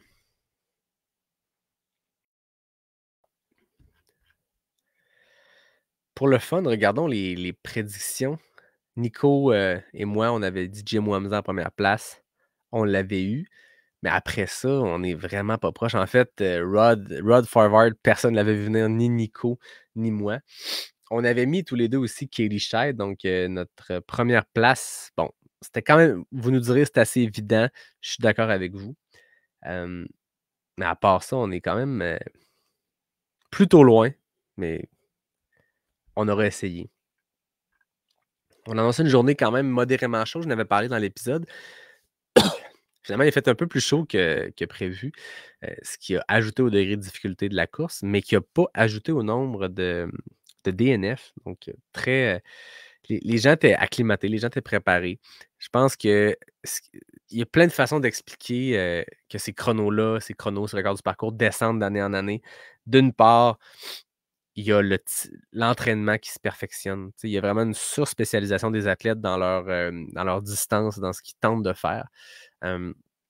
Mais je pense qu'il y a aussi tout ce qui est extérieur à l'entraînement pur ou à la nutrition, par exemple, où c'est des domaines où il y a plein de nouvelles affaires qui arrivent. Il y a plein d'études qui se font. Les gens, les connaissances se raffinent autant sur l'entraînement que sur la nutrition, mais il y a aussi tout le reste, la gestion de course. On les voyait, les athlètes, passer dans les ravitaillements. C'est extrêmement rapide. Les gens ont des petites équipes volantes parce que la Western State, il faut que tu aies au moins 2 crews qui alternent d'un ravito à l'autre parce que des fois, la route est tellement longue entre 2 ravitaux que si tu veux un crew à tes 2 ravitaux, ça te prend 2 crews parce que tu vas plus vite à pied qu'en voiture.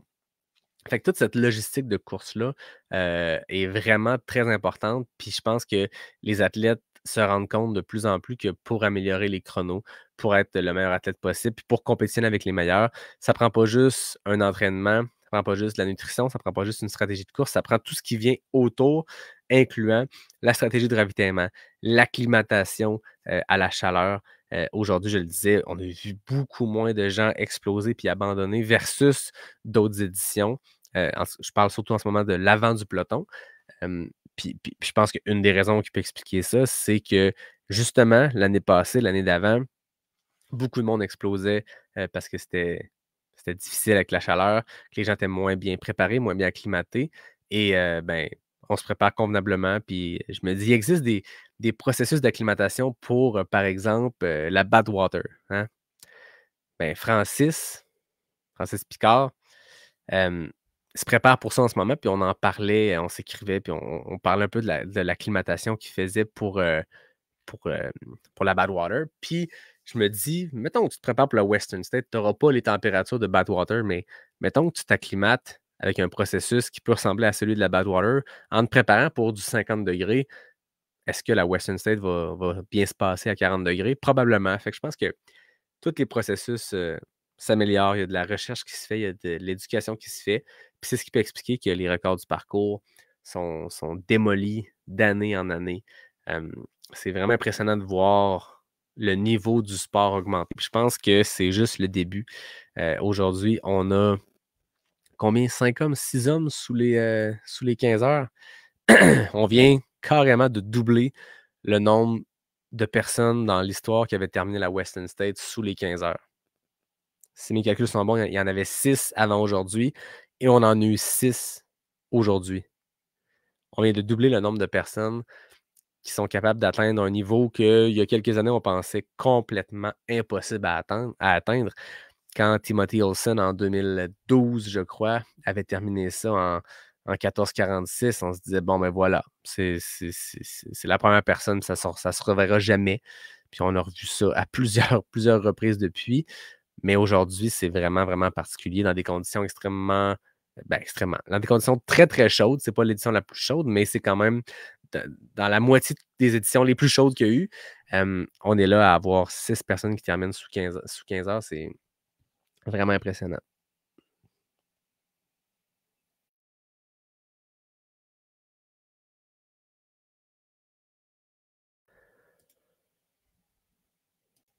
Pendant qu'on voit Jiduo qui approche tranquillement la fin.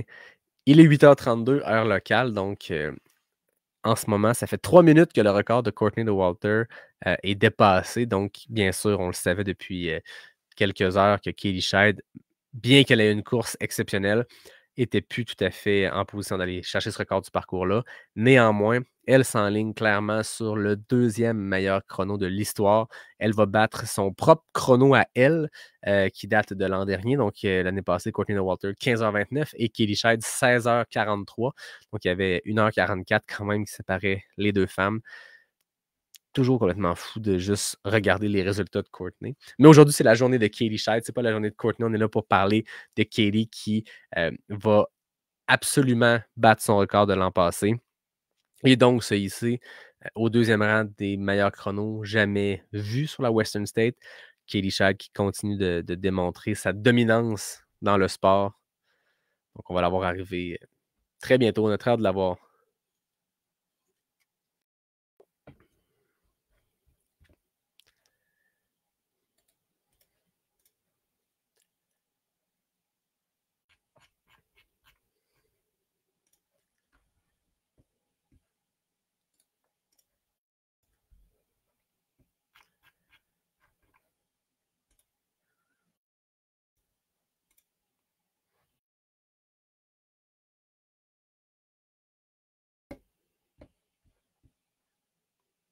Et voilà, Jiduo arrive dans le stade.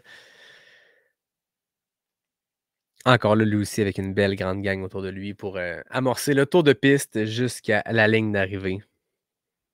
Une scène qui est toujours aussi mythique, hein, l'arrivée de la Western State sur une piste de 400 mètres.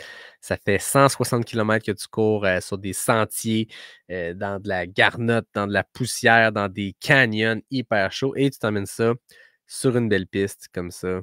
C'est magnifique.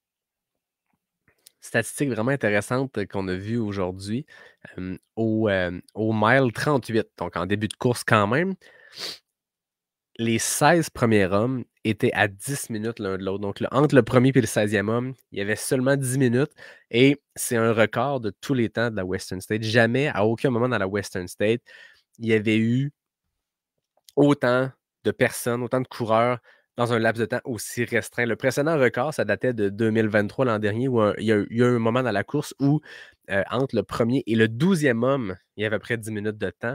Mais plus tôt dans la course, ce record-là a été battu. Donc, un petit stat, ça, c'est très geek comme stat, mais c'est quand même intéressant de voir que le peloton était tellement, tellement rapide qu'il y avait 16 hommes à 10 minutes l'un de l'autre, entre Jim Wamsley et le 16e.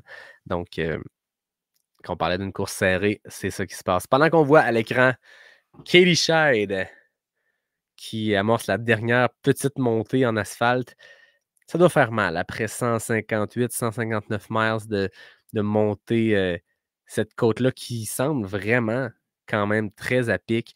Katie Schide qui se dirige vers une victoire à la Western State. Performance exceptionnelle aujourd'hui et avoir mené la course littéralement du début à la fin. Il n'y a personne qui est même passé proche de s'approcher d'elle. Ça a été une victoire de A à Z pour Katie Schide qui amorce son entrée dans la banlieue d'Auburn à l'approche du stade. C'est sa deuxième Western States en 2 ans. L'an dernier, elle avait monté sur la deuxième marche du podium et aujourd'hui, elle se dirige vers la première marche du podium. Elle sera la F1 l'an prochain si elle souhaite revenir à la Western State. Elle qui s'entraîne et qui vit en Europe, dans les Alpes. On a perdu un peu l'image, mais on approche la victoire de Katie Schide et voilà, l'image revient. Une fille extrêmement dominante dans le sport présentement. Victoire à la Diagonale des Fous l'année passée devant Camille Bruyas. Victoire à l'UTMB il y a 2 ans devant Marianne Hogan.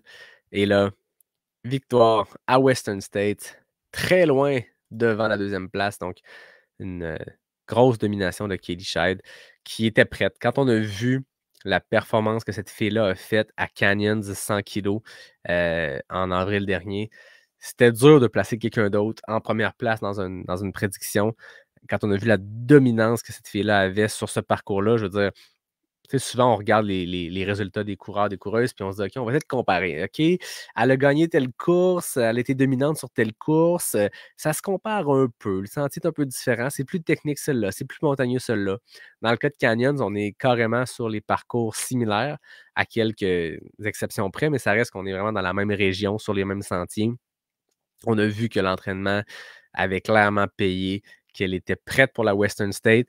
Elle décide de se pointer sur une course qu'elle n'a pas besoin de faire pour obtenir un golden ticket. Elle se bat contre des coureuses, contre des coureurs qui veulent leur place à la Western State. Elle a déjà son dossard. À ce point-là, elle l'emporte haut la main, 6e au scratch. Dès ce moment-là, on savait ce qui allait se passer aujourd'hui. Puis c'est exactement ça qui se passe devant nos yeux en ce moment. Une Katie Schide solide, qui gagne la vitesse. D'après moi, la pente diminue un petit peu, puis tranquillement, ça va redescendre vers le stade. On a hâte pour elle que ça arrête de monter. Il me semble que c'est interminable, cette affaire-là. On voit autour aussi à Auburn, hein, les gens sont dans la rue plusieurs kilomètres avant l'arrivée. Les gens ont décoré la rue, il y a des lumières partout.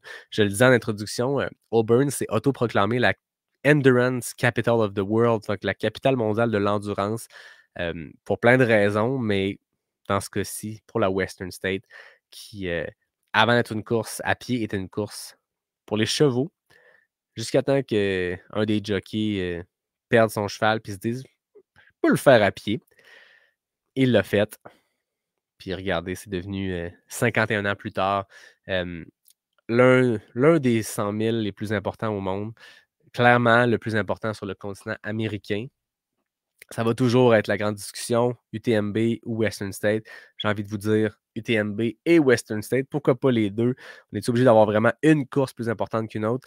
Mais clairement, culturellement, pour la communauté trail, l'impact d'une course comme la Western State est énorme. C'est le plus vieux 100 000 qui existe encore. C'est quelque chose qui date depuis 1974. Il n'y a pas un 100 000 au monde qui est aussi vieux, qui est aussi important culturellement dans le sport. Quand je parlais tantôt qu'on célèbre le dernier finisher, autant, si ce n'est pas plus que le premier finisher, vous allez voir demain si vous écoutez le Golden Hour, il y a pas mal plus de monde sur la piste qu'il y en a en ce moment. C'est beau à voir. Ça, c'est des valeurs qu'il faut se rappeler dans notre sport. Après ça, la Western State s'est toujours assuré de travailler en collaboration avec les communautés locales qui traversent. À un moment donné, il y avait eu des menaces de fermer la course. Il y a quelqu'un dans le CA de la Western State qui est allé au Congrès devant les élus, essayer de se battre pour maintenir la course parce que, justement, c'est des sentiers qui existent depuis des centaines d'années. C'est des sentiers qui étaient empruntés par les Amérindiens du coin. Puis c'est une course qui a une importance culturelle, c'est une course qui a une importance pour le sport. Et devant le Congrès, on avait réussi à convaincre les congressmen et les congresswomen de nous laisser faire la Western State, mais à condition qu'on accepte un maximum de 369 coureurs pour limiter l'impact sur le territoire. La Western State a toujours respecté cette règle-là, bien sûr, de respect du territoire et de faire un événement pour les bonnes raisons, de créer quelque chose qui est vraiment unique pour les coureurs, pour les familles, pour les crews. Et avec le temps, c'est devenu une course extrêmement compétitive, bien sûr. Le 100 000 nord-américain le plus compétitif, le plus important. Chaque année, il y a un plateau qui est immense avec toujours une vingtaine d'hommes, une vingtaine de femmes qui ont le potentiel, qui ont le talent de pouvoir se battre pour ce fameux top 10-là, pour ce fameux podium, cette victoire-là. Puis c'est une course, je pense, de laquelle on peut vraiment s'inspirer en termes de valeur, en termes de tradition d'année en année.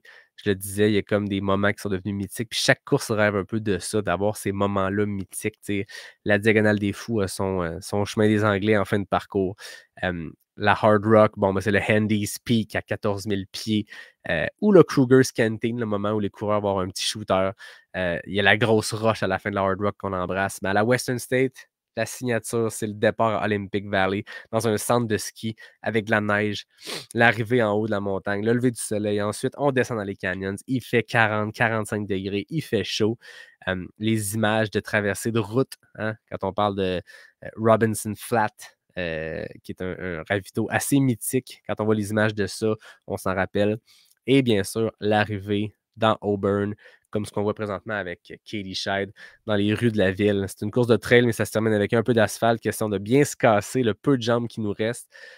Puis c'est beaucoup côteux. Hein? On la voit en ce moment, Katie Scheid, c'est encore en train de monter.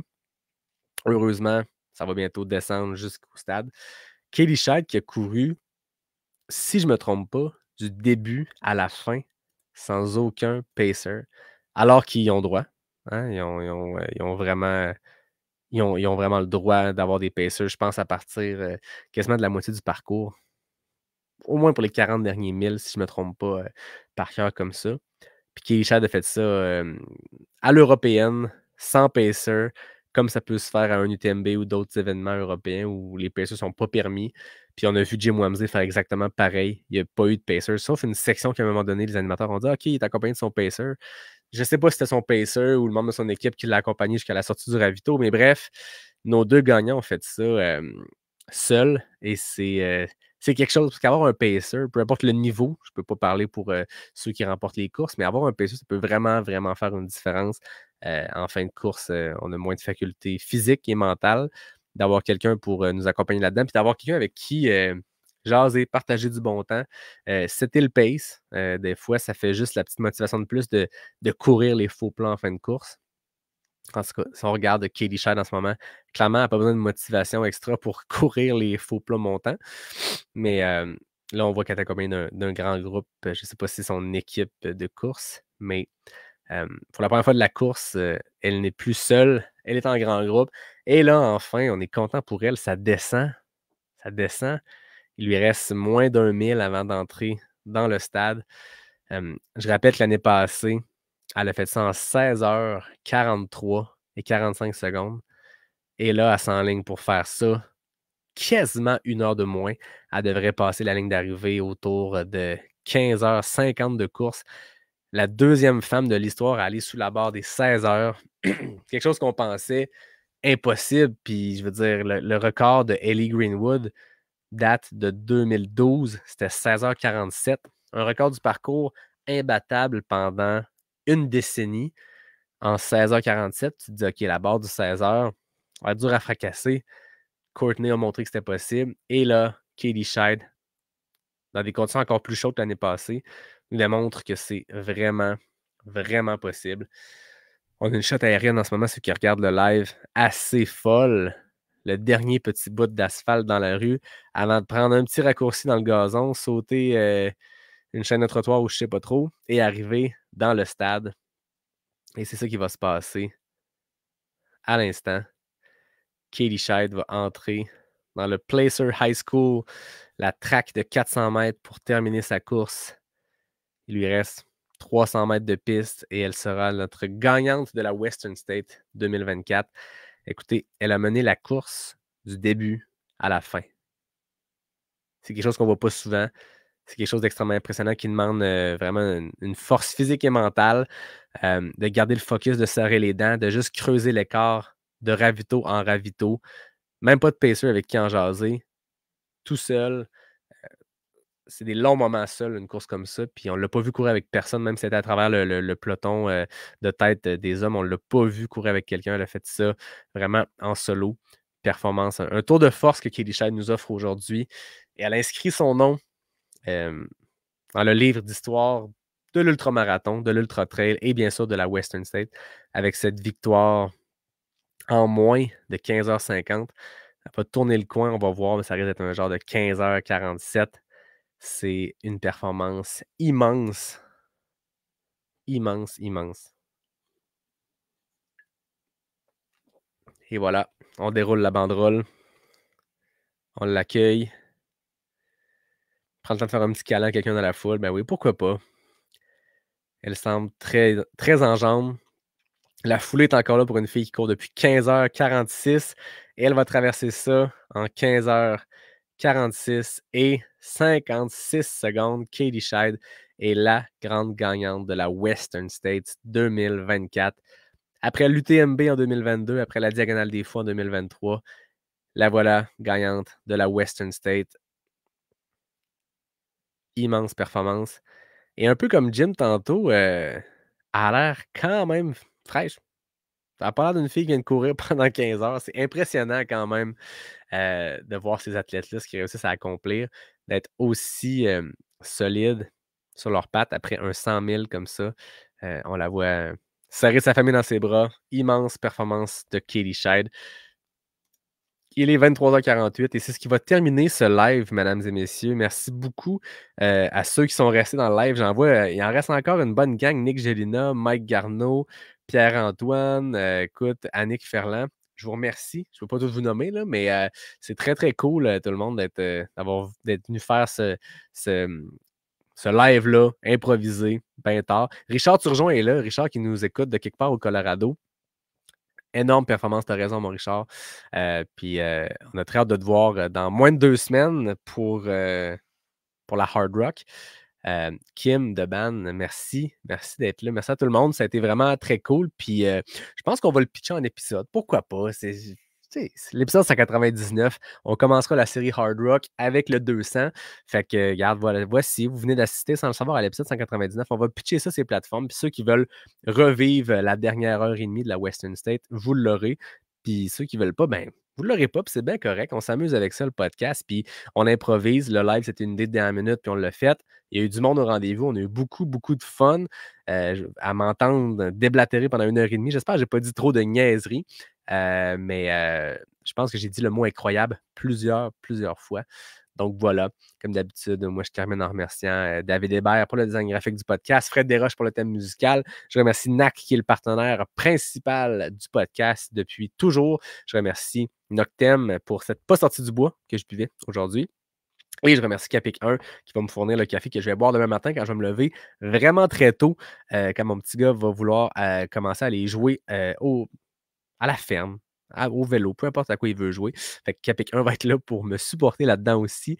Donc, il est 23h50. Merci tout le monde, puis on se dit à très bientôt pour le début de la série sur les sentiers de la Hard Rock, dans lequel on entendra très, très, très certainement l'ami Richard Turgeon. Cheers tout le monde! Bye!